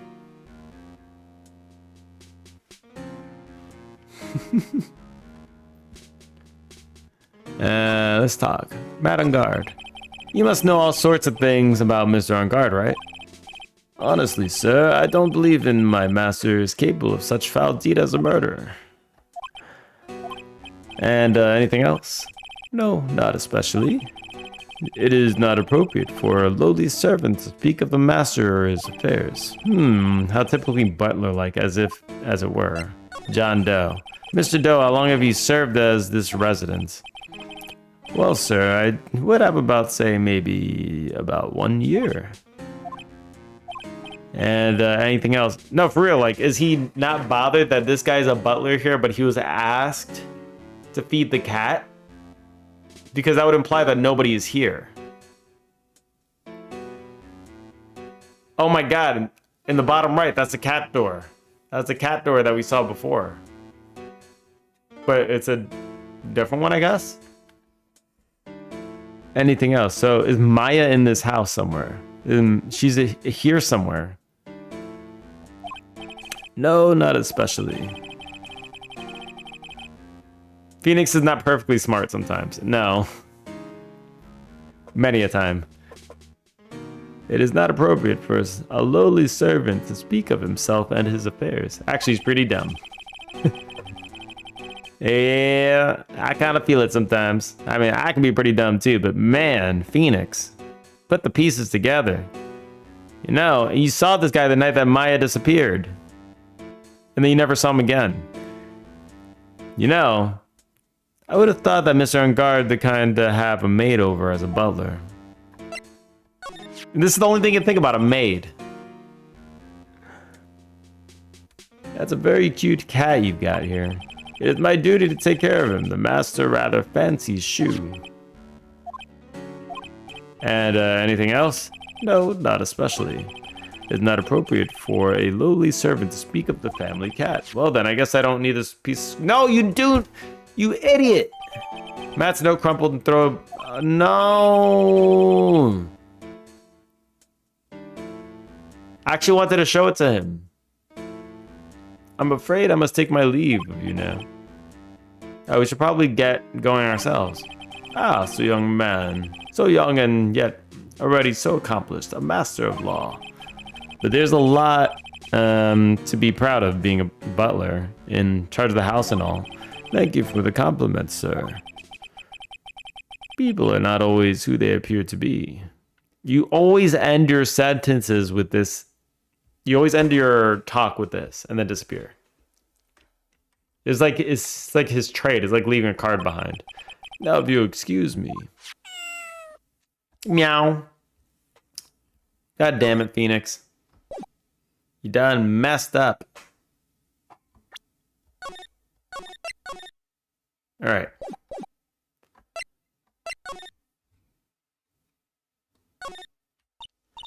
Oh, there's a giant cooking hearth there. It's actually a fireplace. Oh, how are they different, Mr. Nick? You know, I've never actually seen a hearth before, come to think of it. You just come visit Faye Manor, then I'll show you how one when you do. Motorcycle just casually hanging. A giant bicycle's flying through the air. That bicycle, Pearls, is one where you don't have to pedal and it moves on its own. Really? Wow. Sorry to disappoint you, can't fly. Oh, that's too bad. It's so ridiculous. It's a very comfortable and spacious lounge set. Wonder if famous stars drop by and sit around and have a good time. In any case, I don't really belong here, do I? Ah, what's with me? I'm feeling inferior today.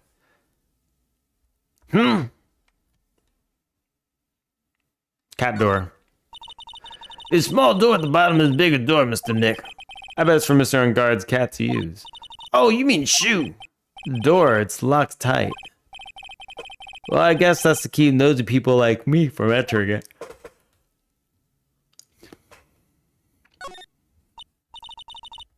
Ah, there are masks here.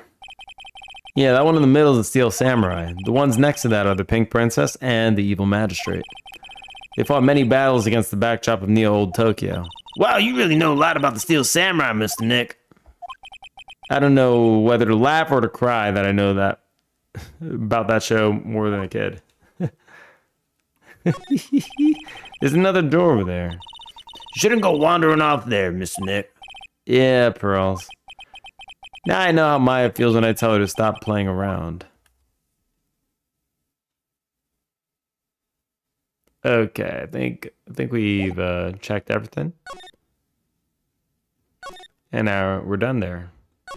Beautiful.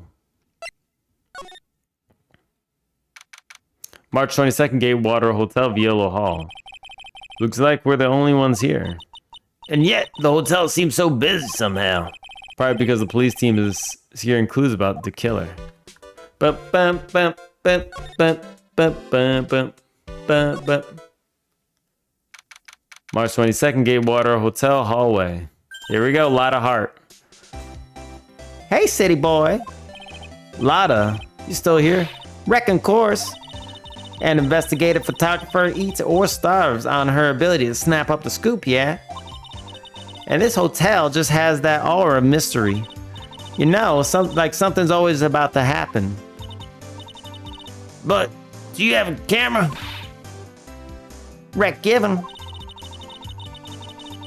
Photographers gotta have cameras out the ear like corn to be a real pro, you know. So I'm hanging around here. Speaking of cameras and freed in the mouth, do you have mine, you bread thief? Why can't you drop that thief thing already? Night of the murder. I want to ask you about the night of the murder. What, you really gonna shell out bucks for the info I got? Lotta, you were loitering in the hallway the night of the murder, were you not? Well, kinda, but Brace yourself, Phoenix, here it comes. I didn't exactly hang around here the entire time, you know. I followed a few stars around, got a few autographs, shook a few hands, and had a soda pop with a few of them too. Looks like she wasn't here the entire time that night. The security lady also wasn't in this hallway the whole time either. I guess that means there's no one who can tell us who came and went that night. Scandal. So about the note that was inside your camera case. Oh, that ditty I wrote? Yeah, that... Can I believe what you've written? You mean the stuff about Ungard shoving his manager lady onto Corrida? Yeah. Ah, well, I reckon you best not be believing that. What? Look, I sort of wrote that on a whim, you know? Writing whatever came to mind. Whatever came to mind? Yeah, when you get down to it, it's just a lot of random bull duders. Hey, what's with ya? Why are you staring at me like my grandpa used to? Oh no.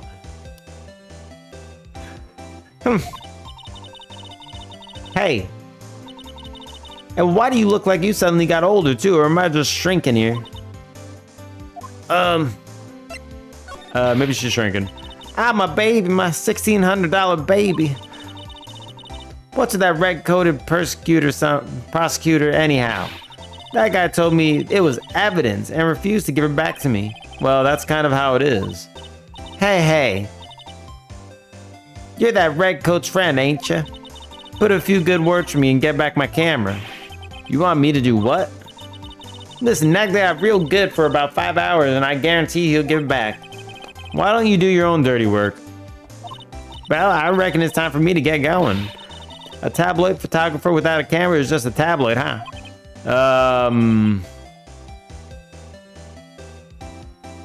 I guess so. Not really, but yeah, okay. Keep yourself together out there, you hear? I'm coming to see you in court. I guess she's a tabloid now. A walking tabloid. Okay, see you then. And you there, you little one, keep up the good work, okay? Okay.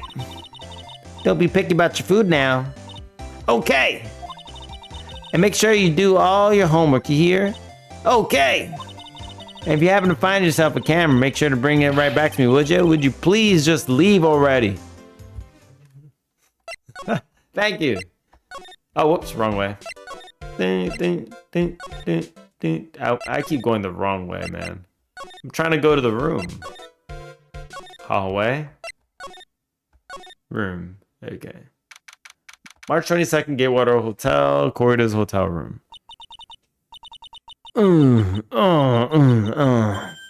What is that? Mr. Nick! What is that otherworldly, ghastly moaning? Good. I hate even ghosts. Wah! I don't think it's a ghost. Maybe the demon? Excuse me, what you calling a demon, brat? What? Oh! Zoinks, it's the alien. Who you calling an alien? Rat-a-tat-tat-tat-tat-tat. Oh, it's just you, Miss Old Bag. What are you doing here? What's wrong with youngins today? I came down to pay my respects to my poor Juan, and you're disturbing me. Night of the murder. Please talk to me about the night of the murder just one more time. I talked about it plenty at trial. I was fooled, tricked, deceived by that fraud of a photographer in her note. She was loitering around here with that imbecilic look on her face. With that imbecilic look on her face, okay, got it. Now hold on a second there, you little pipsqueak. If you're going to take notes, at least make me sound better than that. All right. I've seen everything.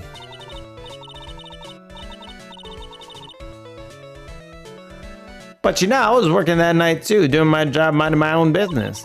It was not like I had time to waste standing around here the whole night. I was wondering if you could tell me a bit more about Clarita.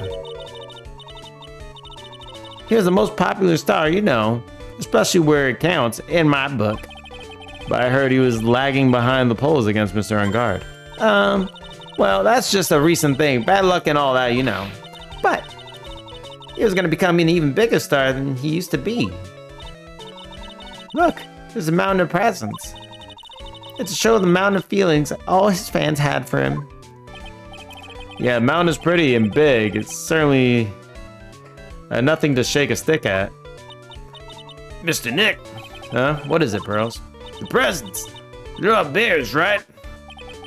She's got a point. There isn't a single thing here that isn't a bear. All of Mr. Corita's presents from his fans seem to be bears.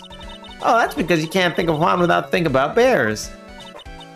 Bears? Why bears? You don't know? When my dear Juan was training, he fought barehanded with a bear. He refused to give in and let the bear win, but after the fight, they became friends. Wow, what a... That sounds ridiculous. What a heartwarming story.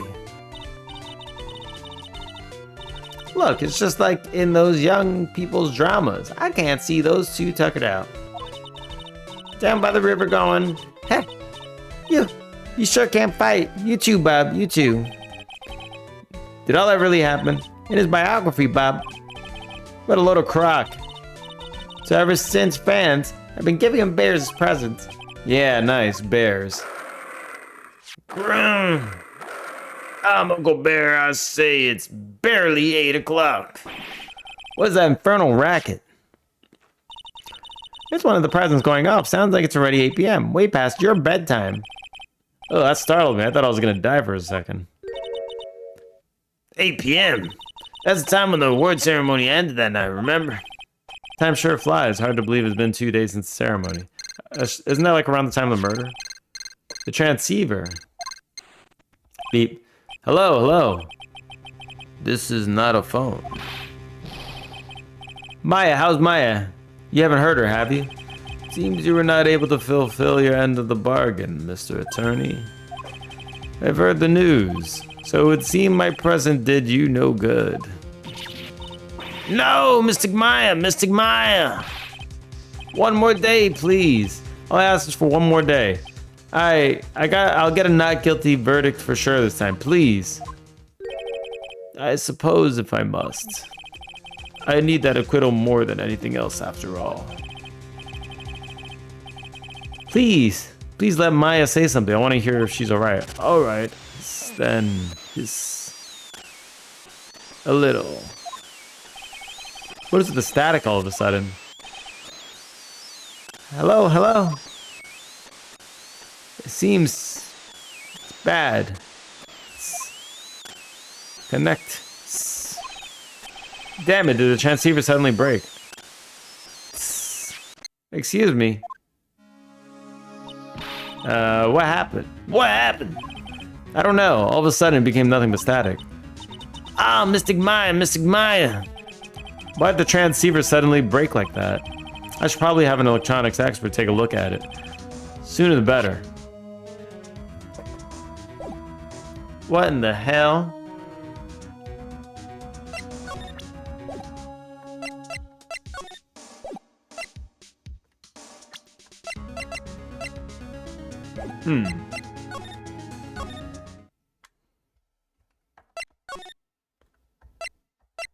Okay, that covers everything, yeah? Wait, did we have anything? Do we have anything that we could have showed the old bag? Let's see if she knows anything about this. Since this is now an item we have.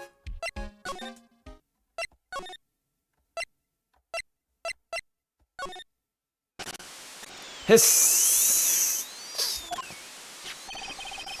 Transceiver, whenever we're in this room, it starts acting up and hissing static at us. I wonder if there's someone we can talk about this. Reading, rest in peace. Let's see. Someone who could do something about transceivers.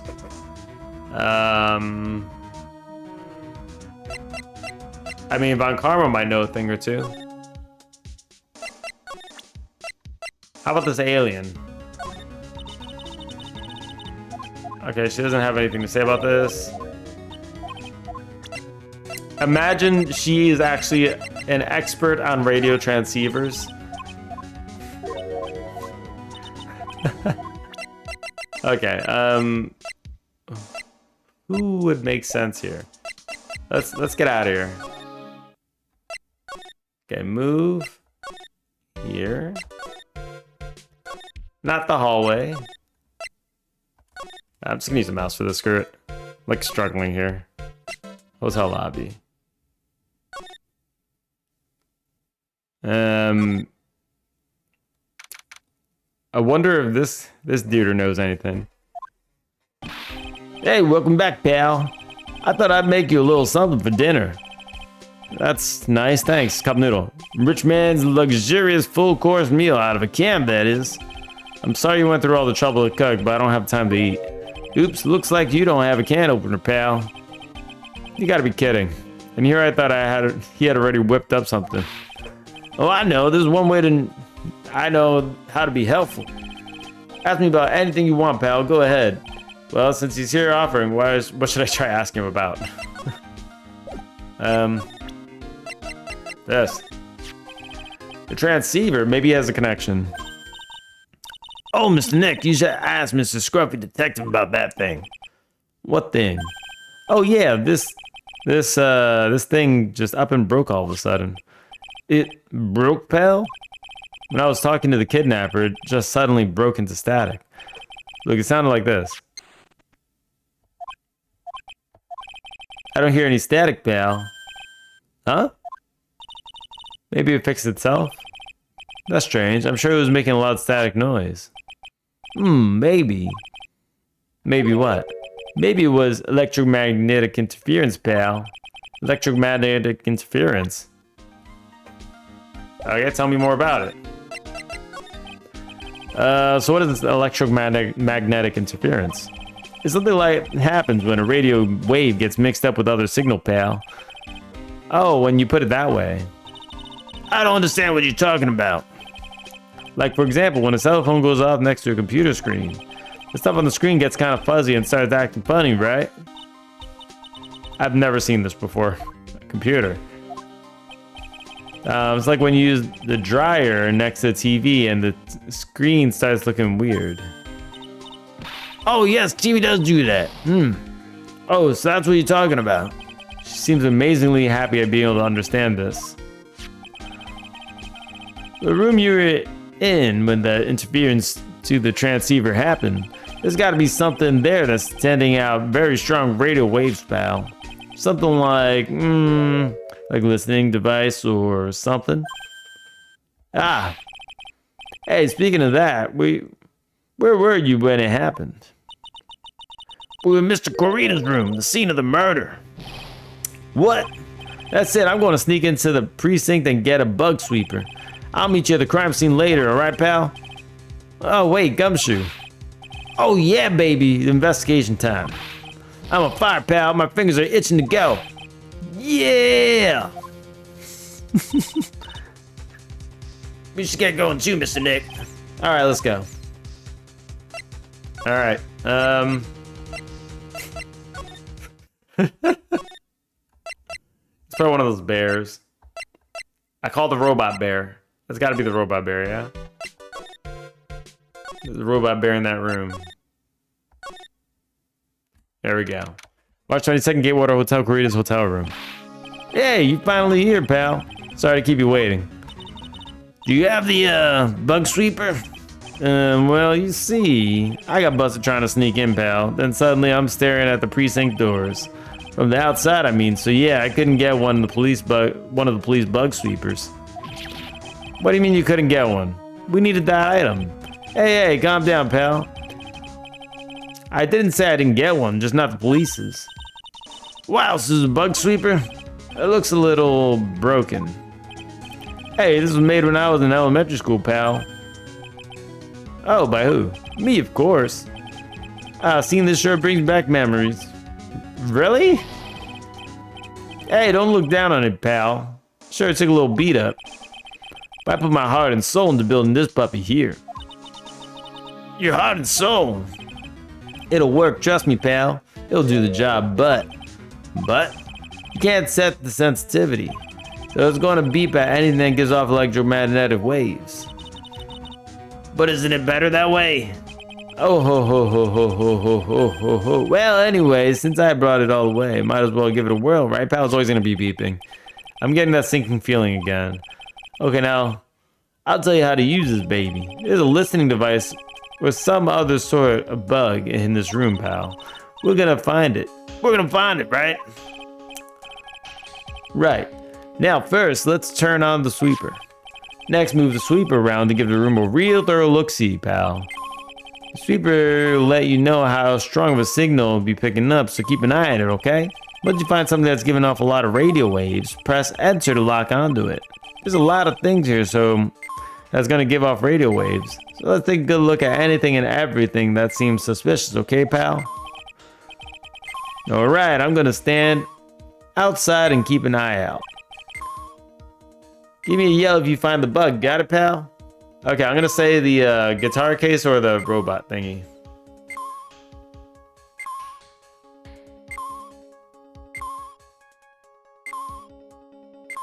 What the hell?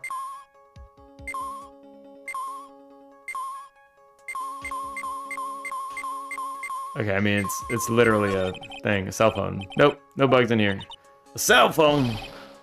What? Don't tell me you don't know what a cell phone is. I'm sorry, I've never seen one before.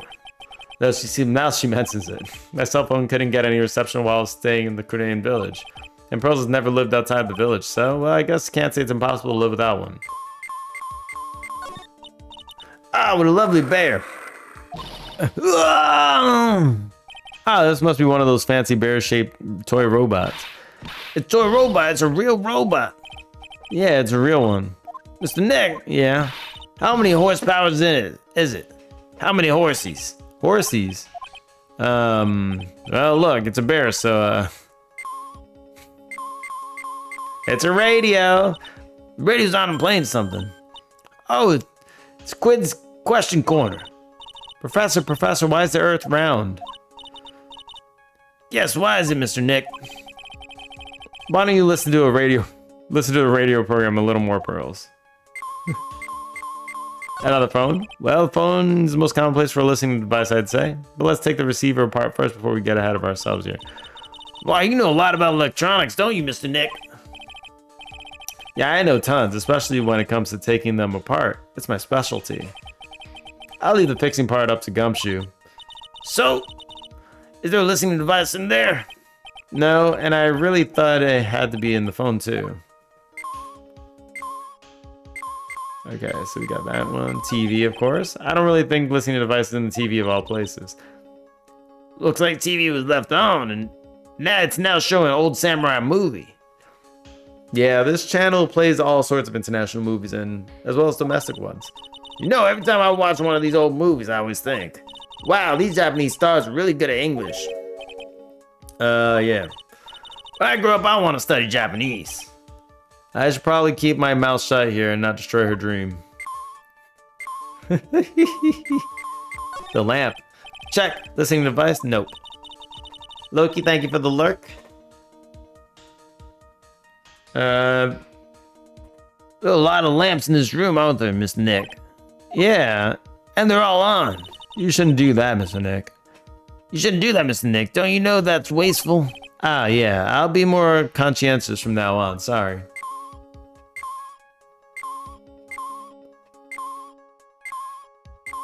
Of course, it's gonna beep at the lamps.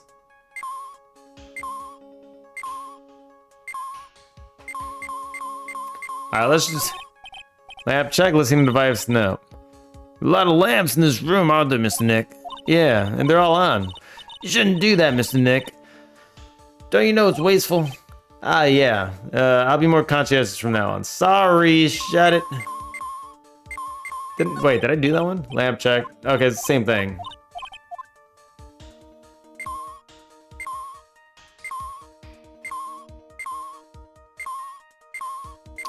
Oh, we can check the other side of the room, yeah? Let's check the other side. Oh, okay, here we go. Up here. Ooh. What's this? Looks like some hot water pot, but... Oh, I guess it's like a hot water pot, I guess. Instead of hot water, coffee comes out. Really? This pot can do that? Is there a pot that orange juice comes out of? I don't think there's anything like that, Pearl. Sorry. Let's check one of these bears. It's gotta be one of the bears, yeah?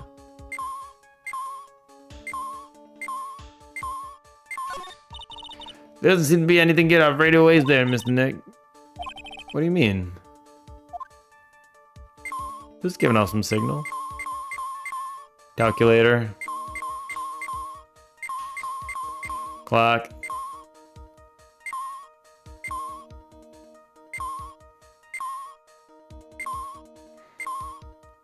Stop throwing it off, man.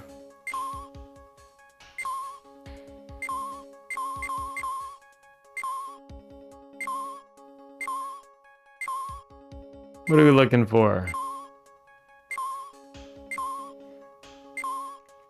Wait, there's a clock here and it's not giving off the signals? Really? Oh, over here.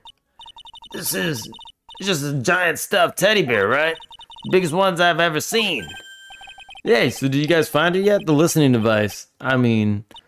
No, not yet, but this bear's eye is. Let's see. A perfectly normal stuffed bear with some really strong radio waves. Sounds like you found the device to me, pal. Let's dig this big fella's eye out, and we'll see what we got. No, you can't. It's such a violent act. Oof. No! It's a miniature camera, and it looks like there's more. There's a transmitter and a timer. What emitter? A transmitter, pal. Oh, this is more of that high-tech stuff. Okay. Camera. So this tiny thing is a camera. Yep, it's a pinhole CCD camera, pal. It's a small, high-grade video camera mostly used in security systems. So it's a video camera. It runs on a battery, which comes with it in a set. But there's no videotape in this camera. This is only the camera part here, pal. The tape recorder with the tape inside is somewhere else. Somewhere else? Footage is changed into radio waves and then sent out to the recorder. So, it's sort of like a TV broadcast, isn't it? Hey, you know you're right. Spy camera added to the core record, okay. Transmitter. So what is a transmitter? It's a device that sends the footage the camera took to a specific destination. It's like a video version of a listening device, pal. Looks like it's attached to a small clock-like thing. Oh, that's a timer, pal. You can't set it to turn on the camera and record at a certain time with it. You can set it for a certain time? Yep, let's see. This looks like it was set to start at 8 p.m. and go off for 1 hour. 8 p.m.? That's the time when the word ceremony ended. A lot of things are happening at 8 p.m. There is no date set, so it's been recording every night, I guess. Mr. Detective, how long has this bear been here? I'm pretty sure it's been here since the night of the murder. Then maybe. Maybe this camera caught the murder on tape. What? And if you think about the angle the bear is at, it's bound to have a clear shot of the whole crime, pal. Changes the footage taken by the spy camera into radio waves to transmit data. Yes, stuffed bear. So there was a camera in this bear's eye, and it was disguised as a present. Oh, and it was disguised as a present. I thought it was her talking. You know, I'm sure it was here on the night of the murder, pal. It's pretty big, so it stands out pretty well in my mind. But who gave Mr. Kurita this present? I don't know, pal. But this means that someone out there's got a video of what happened here that night. Isn't there any way we can find out who the person is? It's impossible, pal. Radio waves can be sent almost everywhere, so there's no real way to find out. Oh. There really ain't no way to find out. I got it. What? Hey, pal, let me borrow this mini camera for a bit. What are you gonna do? I'm gonna go around to the electronics shop and see if I can find out who bought this. But that's impossible. I mean, it's already 9 p.m. Leave it to me. Even I have to search all night. I'll find your man, pal. Spy camera and transmitter given to Detective Gumshoe. He's actually kind of reliable. Who would have guessed? Oh yeah, baby, it's investigation time. I'm on fire, pal. My fingers are itching to go. Yeew.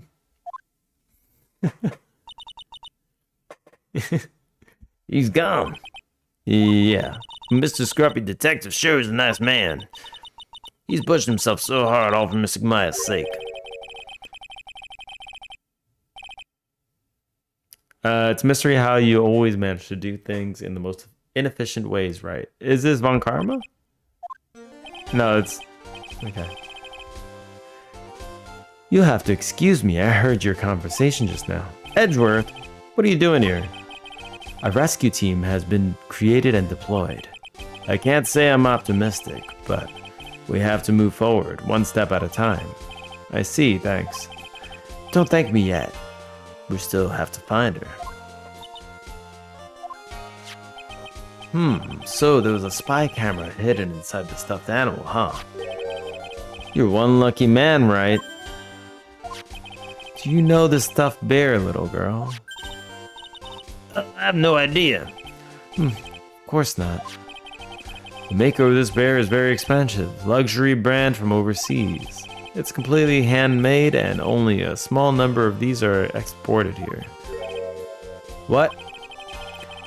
Camera and transmitter that Scatterbrain Detective took with him are dead ends. Things like those can be bought anywhere, however, the bear is different. By tracking how it got into this country, the bear can tell us who the buyer is. Can you really do that, Mr. Nick? Can he really? Well, I guess so. It's 9 p.m. I think I can still make it in time. I'll be taking this for now. I'm sure you have other things you have to do. Stuffed bear snatched up by Edgeworth. He just wants the bear, let's be real. See you soon, right? He's keeping that bear. Wait! What? Why are you doing this? I have no interest in explaining myself to someone who cannot comprehend. But besides that, right? Until court reconvenes tomorrow, you should concern yourself with the question. Who was the person that murdered Juan Corrida? The real killer. Do you really still think it was Adrian Andrews? To be honest, I don't know anymore. You still have little time left. Find the truth right. Everything begins with the truth.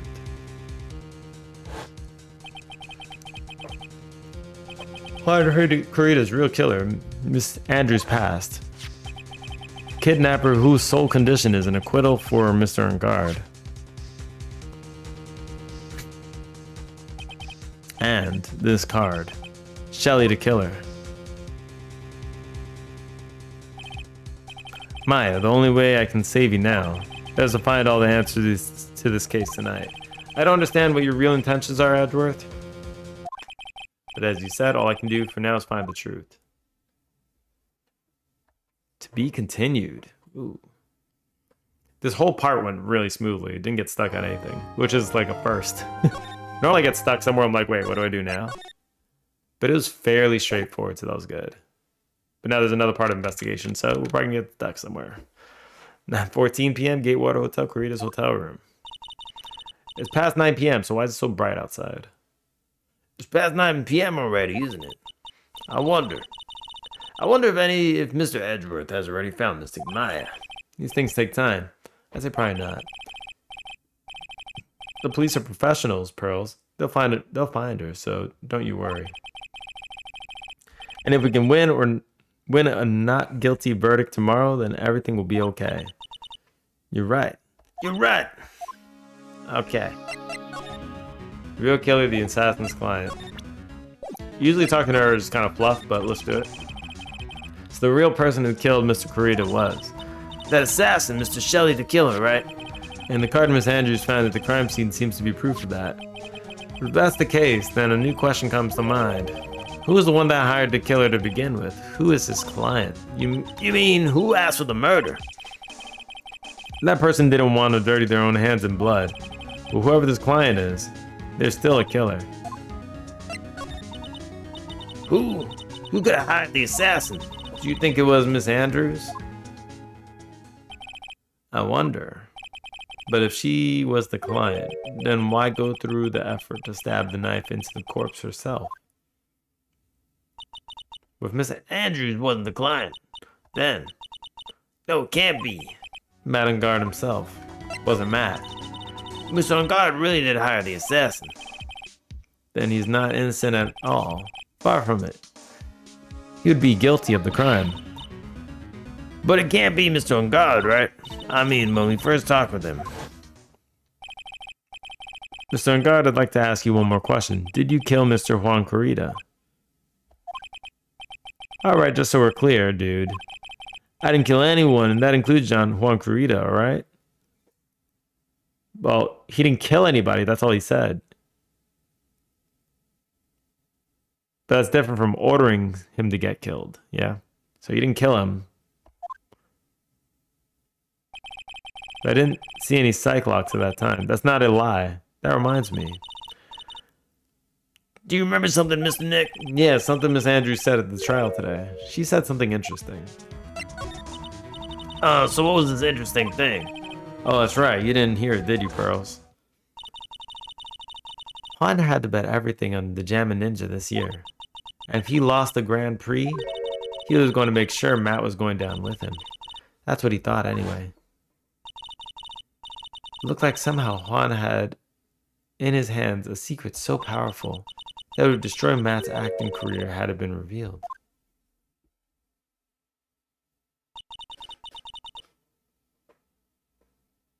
Mr. Ungard's secret? What is the secret? Imagine Ungard is actually the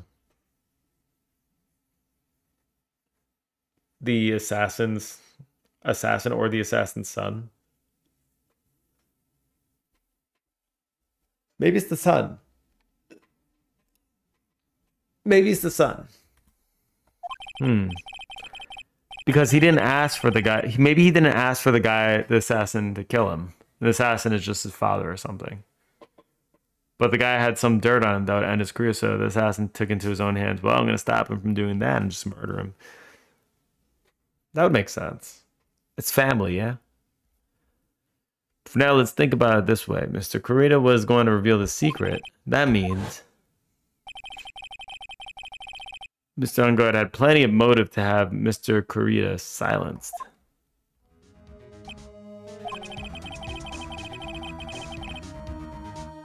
Which means we have to meet Mr. Ungard. There's no way around it now. Okay. Let's talk to him. Let's see if there's something we'll find out. March 22nd, Gatewater Hotel hallway. Wow, it's really getting late, isn't it, Mr. Nick? It's past 9 p.m. already. Your bedtime. But we still have some things to prepare for tomorrow's trial. There's still a matter of secret Mr. Kurita held about Mr. Ungard and Miss Andrews' real intentions. These are two things I must know tonight. Our visiting hours over at the detention center. I'm sure we'll think of something, Pearls. Don't you worry. We're gonna go and just pray. Put our hands together and pray. March 22nd, Gatewater Hotel, Viola Hall. Uh-oh. Hey, wait, she's like, what is it, whippersnapper? All I know is nothing has anything to do with you is ever good. Like just now, I was handed this strange device for who knows what reason. And I was told to use it to search the hotel. That's the bug sweeper, isn't it? The one Gumshoe made. I don't know, and frankly, I don't care, but the request came from Edgy Poo, so Edgeworth, and he said, if you feel angry, direct your anger at that unsophisticated lawyer. I'm going to feel free to direct all my anger towards you. Ugh. Thanks a bundle, Edgeworth. What a pal you are. Bug sweeper. It's absolutely top secret, so you'd better keep it to yourselves. I heard they found a spy camera in one of the presents. Very interesting. I'm sure it was, you know. It was to catch poor Juan in the middle of a scandalous meeting. Scandalous? Scandalous? What's that? Oh, it means, well, you know, that gossip that's been going around about my dear Juan. Oh, you mean that thing about Miss Andrews?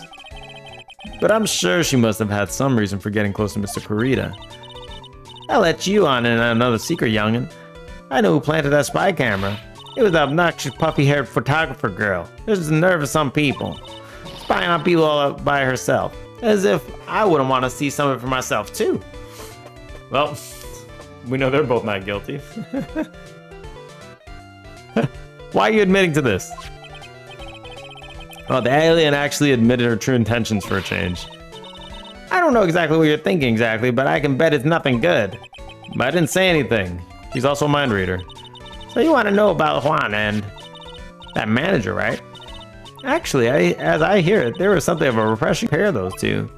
Oh? I tell you, Juan really welcomed that manager with open arms, I heard. Manager? Manager? Who are you talking about? You don't know that manager woman Juan had.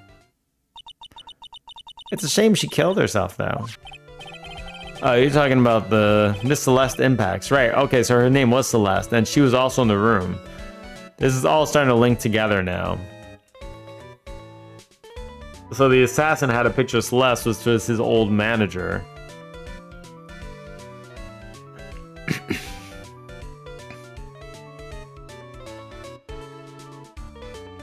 Is that his mother then? No, I don't know. She's somewhere linked even deeper now, though, because she was in the assassin's room. Miss Andrews just met her, right? Yes, that's the one. That's Celeste girl. She was supposed to get married, you know. Married? You mean to Mr. Kurita? Really? You young kids today don't know anything, do you? That girl Celeste killed herself 3 days after their marriage announcement. 3 days after their marriage announcement? What in the... Why would Miss Impacts want to kill herself? She was going to get married.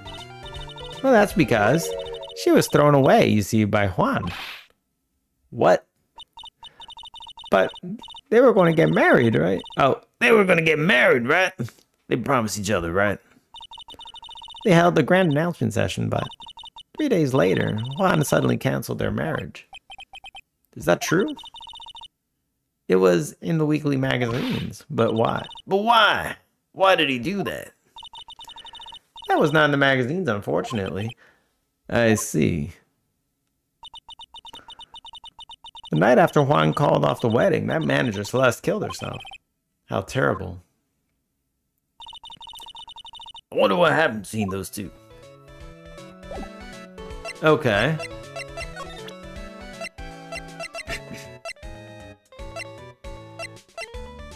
And Adrian Andrews wanted to find out the reason, and she ends up with this card now after the murder. Okay. Oops, wrong way.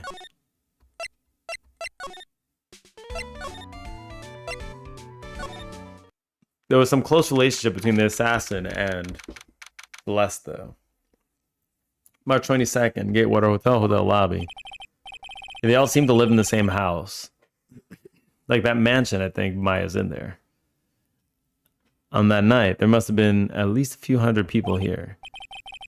I guess the police are done with their questioning and investigating. Looks like things in here in the lobby have finally calmed down. Yes. But we wanted to try and come... Oh, wait. I don't want to come here. Whoops. March 22nd, Police Station, Criminal Affairs Department. Feels sort of tense in here, doesn't it, Mr. Nick? Yeah, I wonder if something happened.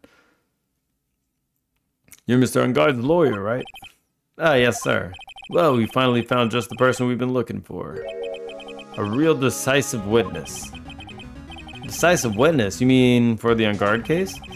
We're taking the witness statement right now. Gotta hand it to Mr. Edgeworth. What's Edgeworth up to now? Who's his witness? I think you know the person quite well, Mr. Lawyer. Mr. Nick? Between the kidnapper's demand and now this, I can't see any way to win here. Oh yeah, Mr. Edgeworth wanted me to tell you something. He did? Even though visiting hours are long over at the detention center, he wanted me to grant you special permission, so there you go. What? I've already called them, so they know. Go on, talk to your heart's content. Thank you very much. It's such good news, Mr. Nick. Go talk to your heart's content. It sounds like the police are pretty sure they have tomorrow's trial in the bag. Alright, well, I mean, they're finding some link. March 22nd, Detention Center, visitor's room. I'm sure they must have transferred Miss Andrews here by now. That means both Mr. Ungard and Miss Andrews are in the detention center. Now then, whose story do I want to hear first? Let's talk to Ungard. Dude, is Mr. Right. Hope you can get me off the hook tomorrow. I'm counting on you. I hope so too. Edgeworth just dropped a bombshell on me by saying that Juan Carrillo was killed by an assassin and that the assassin's client is this man, Matt Ungard. What's wrong, Mr. Ungard? There's something I must know with 100% certainty. You seem kind of different. You're totally not like your usual lawyer self, dude. Lawyer dude self. That's secret. About the press conference. You mean the one where Juan was going to dress up as the Nickel Samurai? Yeah, I heard a little more about it from Miss Andrews. It looked like somehow Juan had in his hands a secret so powerful that it would destroy Matt's acting career had it been revealed. Could you please fill me in on what this secret is, please? Oh, shit. A $5?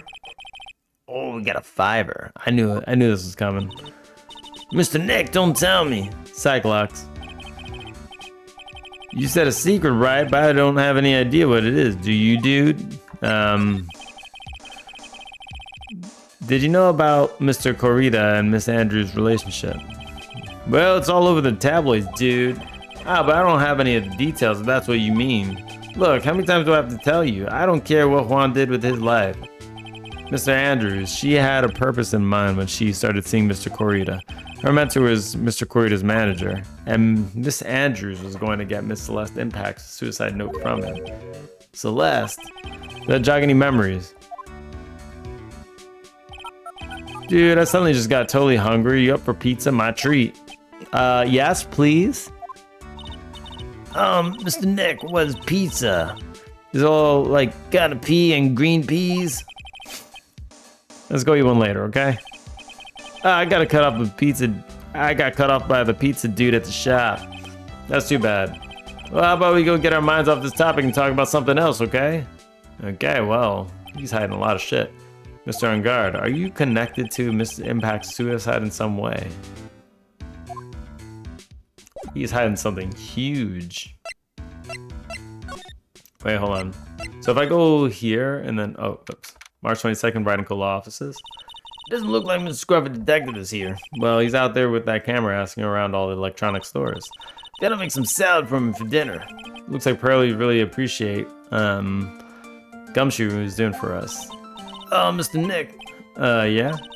Where's the lettuce? I don't think I've ever bought lettuce before. Oh, I guess I have to give up making salad then. Guess the lack of lettuce is kind of a problem.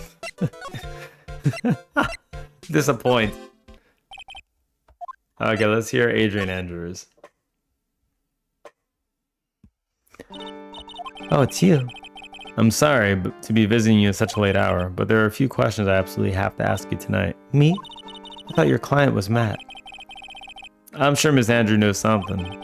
She can't be clueless about the secret Mr. Kurita had on Mr. Engard. So let's talk. Matt Engard. I'd like to ask you about Matt Engard if you don't mind. Mr. Wright, you still don't know, do you? The real him, I mean. You seem to bear a lot of resentment towards Mr. Engard. If that's the case, then why did you become his manager? Maybe Matt Engard is the assassin, though, yeah? You think this is possible? There's no way, because he would have to slip out of jail, which I don't think is possible, yeah? Unless he's some kind of magician. But that was the last case. If that's the case, then why did you become his manager? And why would you become intimate with his rival? That has nothing to do with this case, nothing. What about Miss Celeste Impacts? I finally put her death behind me. Now, thanks to you, it's all come back to the surface. I'm sorry. Yes, I was shocked by her suicide. And it's true that when I heard the rumor that Juan was the one who had hidden her suicide note, I began to draw close to him. I wanted to get her suicide note back and to burn it. You wanted to burn it? But why? I didn't want to spread it like just another piece of gossip, but I never held any murderous intent towards Juan. I would never do something so stupid. Suicide note, huh? Wonder what it said. Why'd you try to frame Mr. Engard? That's simple, because he's the killer, that's why. Isn't it the duty of every good citizen to inform the police? That's not how you do it. But there'd be another way. Police are excellent at doing their job, so they'd figure it out, right?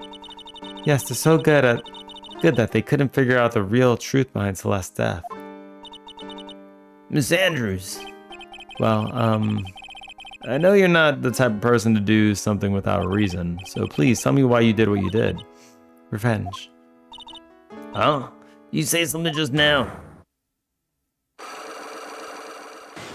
1. A psych lock, huh? A single psych lock. Don't you understand yet? You're not my lawyer. To be honest, you're more like my enemy. But I'm sure I just heard of Miss Andrews say revenge. Okay.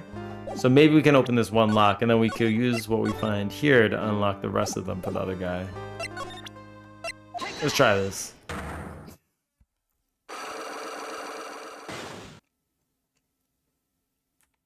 Let's try it. Why frame him? Can you please tell me why you framed Mr. Engard for the murder? I've already told you countless times, it's because I thought Matt was the killer. No, that's not it. I know you have personal reason to dislike Mr. Engard. Miss Andrews, you may think I didn't hear it, but I know you said something earlier. You said revenge. So you're saying I was taking my revenge out on Matt, and that's why? What an absolute absurd idea. I don't have anything I want to take revenge for. Miss Andrews, a woman who lives by being dependent on other people. There's something or someone in her past that would make her take revenge.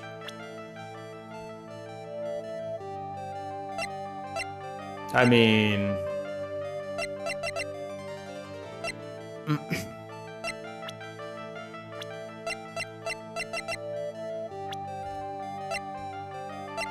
I mean, it's Celeste, yeah? What else would it be, yeah? Celeste.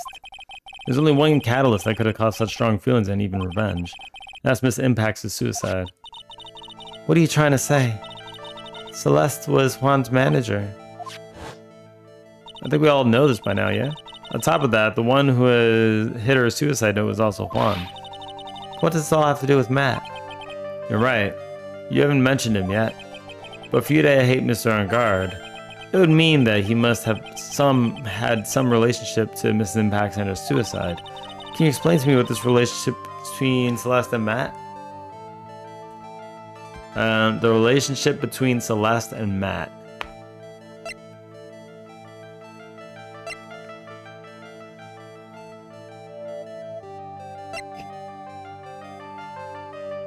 I get the feeling we've met before, really?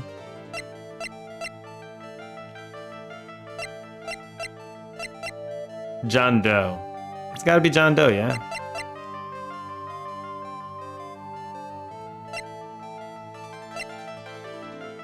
What happens if I just put John Doe here? I mean, he's 100% the connection, but I don't think we have anything to go off before that. No, we don't. That's it? Yes, and now... Okay, yeah.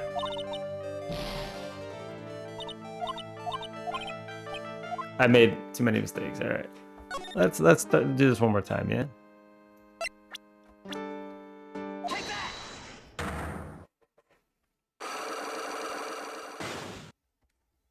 Okay, so we need proof.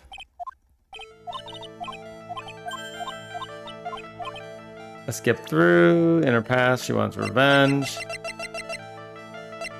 Celeste.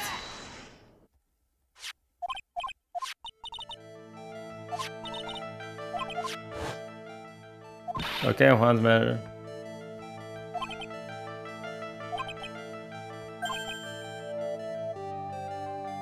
He must have had some relation to Miss Impact's and her suicide. What's the relationship between Celeste and Matt?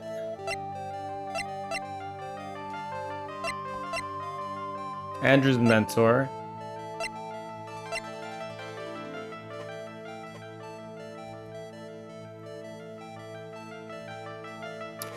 Can you explain to me this relation between Celeste and Matt? I mean, she was kind of between them, yeah?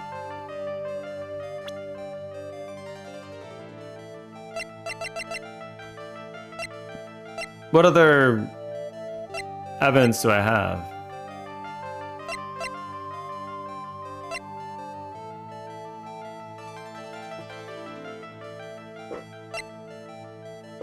Relationship between Celeste and Matt. No,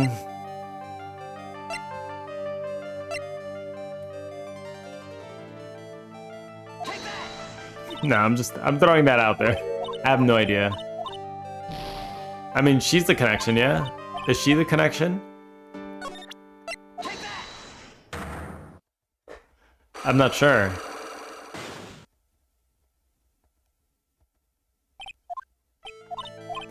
Maybe I have to talk to him a little bit.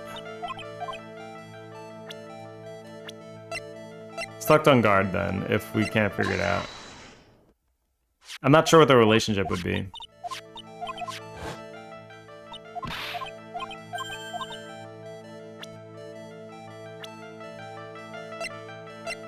I'm sure the butler does tie them together, but I don't know how, so that's just throwing it out there.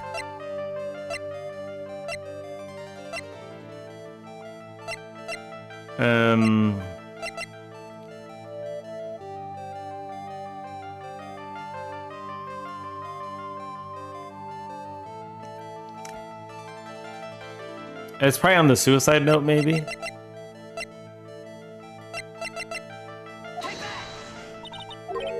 Okay, I'm just gonna do this one more time, and I'm just gonna put her as the last one. We got nothing, man. We got no help. We got no help. What are we even working with? I mean, technically she's in connection, yeah? Her mentor, and she's the manager for... I did not mean to do that. Oops. Did not mean to do that. I didn't mean to do that!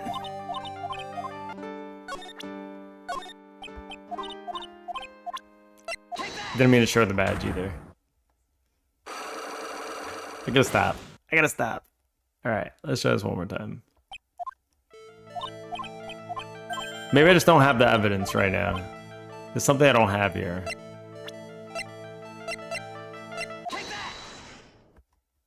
Maybe I do, I'm just an idiot.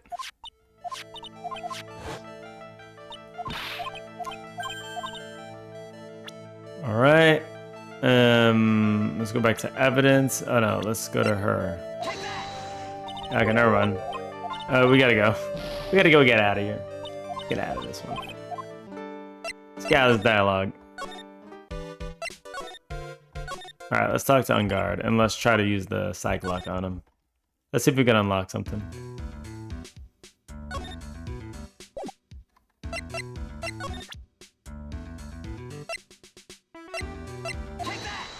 Alright, let's do it.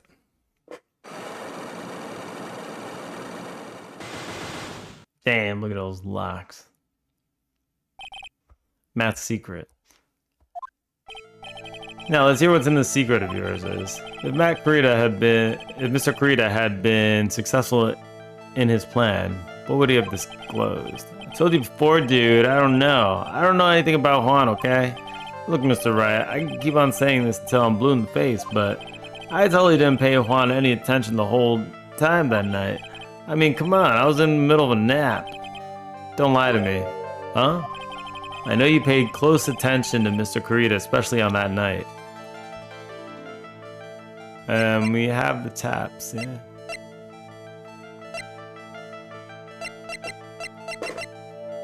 Wait, where did my evidence go?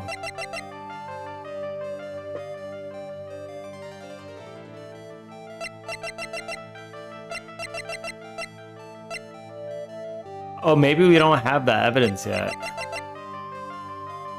I guess he was the one that got the bear.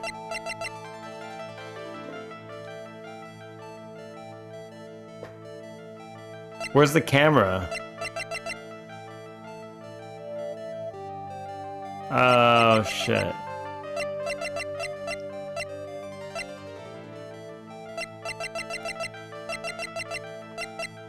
Okay, well. Yeah, I don't have evidence for this. I don't think. I thought I had the evidence. It's camera bag, yeah. Oh. I don't have a... Hey, Q, by the way. I don't think I have the right evidence for this. I have to go pick it up. Who's talking here? Oh, Mr. Wright. Please, you have to help me. Uh-oh. Oh, it's this guy. Mr. Powers. What happened? Why you here? You see, I got roped into this somehow. What? And now I'm going to testify at tomorrow's trial. The decisive witness is Mr. Powers. I was talking with a detective until a little while ago, and I was on my way home, when all of a sudden you're under arrest, and I was brought back here. Oh. They said my face and whole self in general looked suspicious or something. I guess I can see how they thought he looked suspicious, yeah. Got a good old Wolverine just walking around. Sigh, I'm just a normal guy in an exercise show for kids. Is that a crime? Yeah, it is. You should not be there. So about this testimony you're given, what are you going to talk about? I really don't know yet. But it sounds like I saw something pretty important from what they tell me. You saw something important? What was it?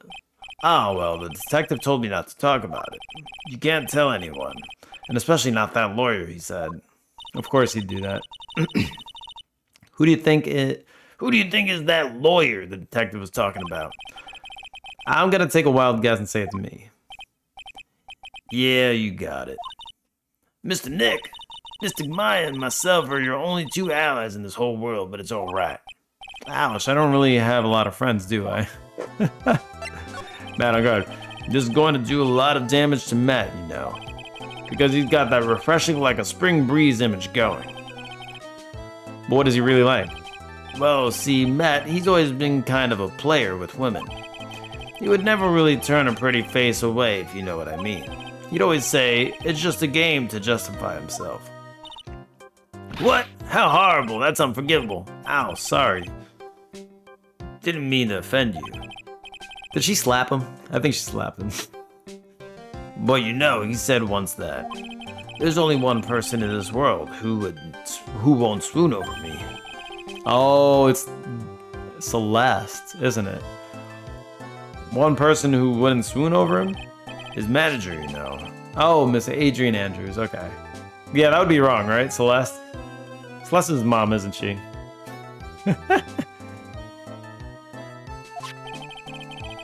Why is Mr. Powers suddenly looking kind of energetic? Gossip, because that's what he's about to talk about. You see, I'm actually a sucker for gossip. I mean, celebrities in the world have this dazzling sort of image, right? Dazzling sort of image, but aren't you part of that dazzle, Mr. Powers? No, I'm more of a hairy, sweaty, smelly, brutish kind of guy, you see. But it's okay, really. I get to hear plenty of gossip about a lot of the other stars around me as things happen. Well, that's true. Oh, hey, do you hear about this yet? About Miss Andrews' mentor and her suicide? You mean Miss Impacts? We heard something about how her wedding was canceled. Yeah, that's what I'm talking about. I thought about it a little the other day, about that mysterious death. Hey, Mr. Wright, why don't you ask me about that? Go on, go ahead. Mr. Powers is so charged up his skin is practically glowing with electricity. Hey, Sue, have you heard this? Celeste left a suicide note. And they say that Juan wouldn't hit it. We heard about that we heard about that in court today. There wasn't any actual proof that she had left a note. Well, this is what I think. I think that something bad was written on that note. Something bad for Juan, that is. Something bad for Mr. Kurita. Why do you figure so? Well, before she died, Celeste talked with a few of her friends. And she said, it looks like I got caught up with a truly insidious man. Truly insidious man? Does she mean Mr. Kurita by that? Well, there's no one else that fits the bill, right? That would be enough for him to hide the suicide note. I see, well, that's good input, thank you. You're welcome.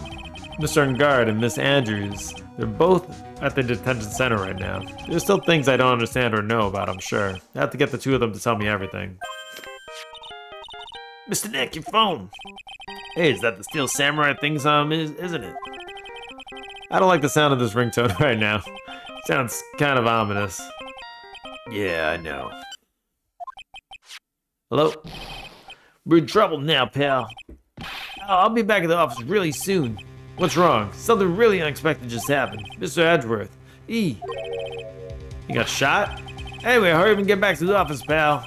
I don't know what's going on anymore. It's no good. Oh, shit. Oh, he got cut off. What's going on, Mr. Nick? Gumshoe said we need to go back to the office right away. We should hurry back. I'm scared to go back. What are you talking about? Mr. Nick, pull your stuff together. Maybe it'll be good news. Somehow I doubt that. Is he gonna make it to the office? Holy shit. March 22nd, Radical Law Offices. What took you so long, pal? Mr. Edgeworth couldn't stick around forever and I had to go. Okay. Well, what happened? We got him. We know who bought that spy camera. This quickly? And this bear's what gave him away, pal. The bear? I figured it out, pal. I figured out we should have been looking for the bear instead of the camera. But wasn't Mr. Edgeworth that... Shh, Pearls. And, go on. There's only one person who bought one of those bears who's related to this crime. It's on guard. Who would be so rude as to spy another person in their room? Matt on guard. There it is. Huh? Matt on guard, your client, that's who, pal. And here I thought things couldn't get any worse. Alright, well, let's talk about it. Stuffed bear? Are you sure you heard right? That the person who bought this bear was? I heard it from the department store clerks, pal. This is the credit card and receipt for the purchase. For $3,800, pal, that's the exact match to the price of that stuffed bear. The receipt, that's all you have? Nah, it's not just the receipt, pal. The store clerk said so himself. He told me, I'm sure I sold the bear to Mr. On Guard. I mean, the store clerk even got Mr. On Guard's autograph out of it, pal. And I'm sure that person bought the stuffed bear was Mr. Ungard himself. My, sight is failing me. This can't be. Credit card receipt added to the court record. Okay, spy camera. So what about the spy camera we found? Oh, that's a dead end, pal. I mean, you can't get this kind of thing from anywhere. But for now, I guess we can give these back to you to file away into evidence. Okay, there we go. That's what I needed. I know you don't want to give up, pal. I never thought. I didn't think it was possible. The person who put the spy camera in Juan Corrida's room is mad on guard. Why? Why would Mr. Ungard do something like this? I bet it was to catch Miss Andrews and Mr. Corrida in one of their rendezvous. I bet it is not good enough for me. I have to know the absolute truth behind this camera. Are you going to see him, Mr. Ungard, I mean? Yeah. I'm scared, Mr. Nick. I wonder what we'll find out next. I'm scared myself, but I have to put on a good face for pearls. Madame Guard, what in the world have you done? Alright, let's go. We have to talk to Matt now.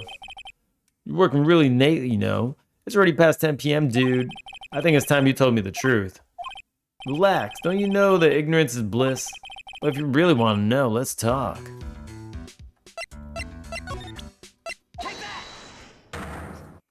Let's talk about your truth, yeah?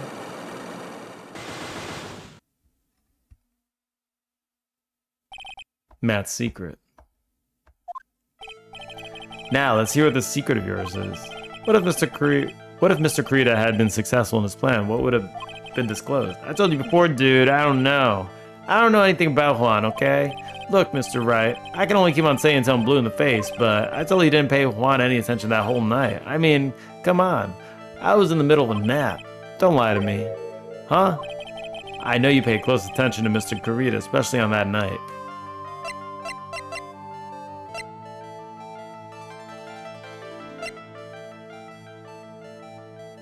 Spy camera. Did I say the bear or the spy camera? Spy camera, okay. Someone used this camera to secretly film Mr. Corrida's room the night of the murder. Secretly film? What? And then they sent images the camera took with this transmitter. Wow, but dude, where was this camera you're talking about hidden? And the bear that you bought. Spy camera was hidden in this bear's eye. The bear that was supposed to have been a present from a fan. I guess Juan had a few of those kinds of fans too, huh, dude? Actually, I wouldn't say this bear was a present from a fan. You sure, dude? Who else could it have been from? The person who gave this bear to Mr. Corrida was... you! Mr. Ungard, don't you know this bear from somewhere? I don't think I've ever met Mr. Bear before, dude.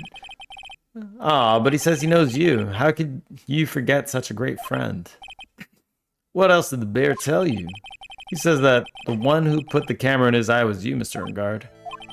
If I didn't know how you work in court, I'd think I was in some serious trouble. Come on, this is all a joke, right, dude? You're just pulling my leg. Looks like you're not ready to give up your secret yet. Oh, do you have any proof you want to show me first? Here's proof that it was you who put the camera inside the bear.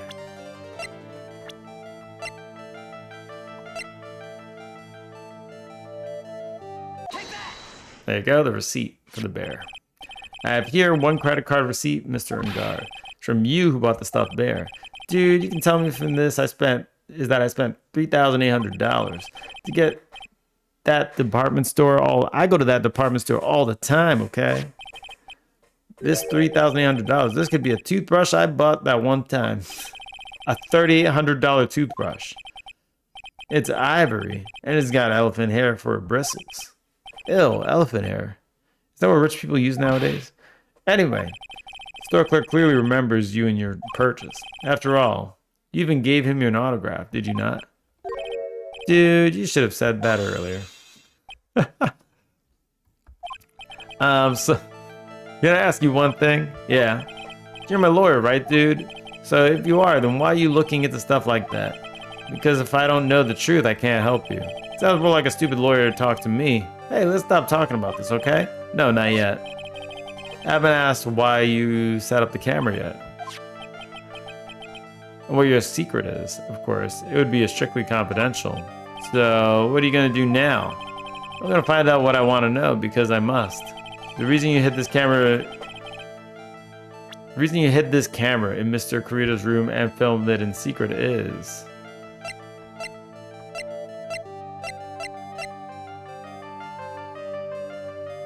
Does it have to do with the press conference ticket? Press conference ticket? Yeah?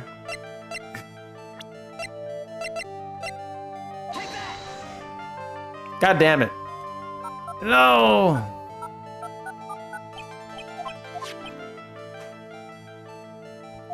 Take that bear home and talk to it. Oh, we messed up. We messed up. He wanted to hear about the confrontation, right? I don't know what I linked here, though. I need more health. This is like shit.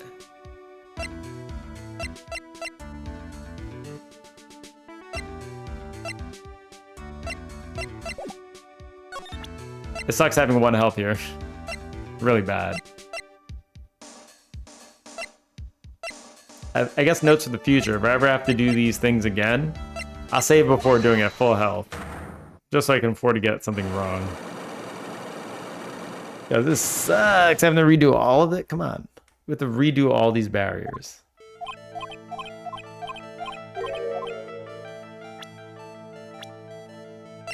Oops. That one. Bear. Okay. Person who gave it was you.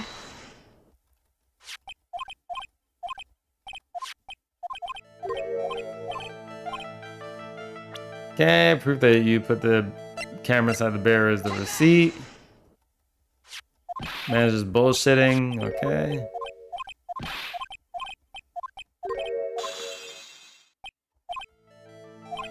Okay. Next one is...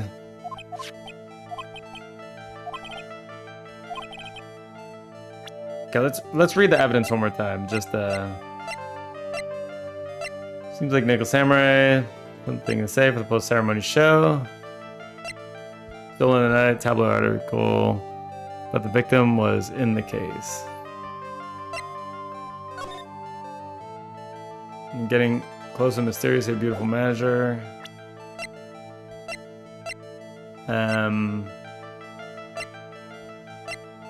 Suicide note. Sent the suicide report. Autopsy report. Showing with the scarf. Lattice photo. No.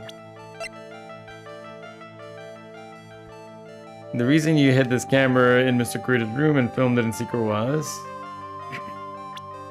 I mean, it's either going to be pointing to his manager, related to his manager. Yeah, okay. Adrian Andrews? There's a rumor going around that Miss Andrews and Mr. Kurita were having secret meetings. You know, it's keeping tabs on Mr. Kurita. You know, you were going to reveal this as a fact and turn it into a scandal, isn't this right? Dude, you can be such a moron. You awake? Give me a second, I'm almost done. Almost done. Hmm? Okay, okay. That's right, you can only see one eye, yeah?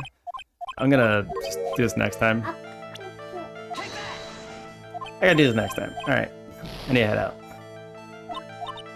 Yeah. You wanna say hi? Oh, yeah. 누구야? Hmm? 누구? Say hi. Hi. There you go. 누구야? Good job. 누구야? Who is that? I don't know. Who is that? Who is that? Who is that? Alright. Let's end the YouTube stream. See you later. Bye-bye.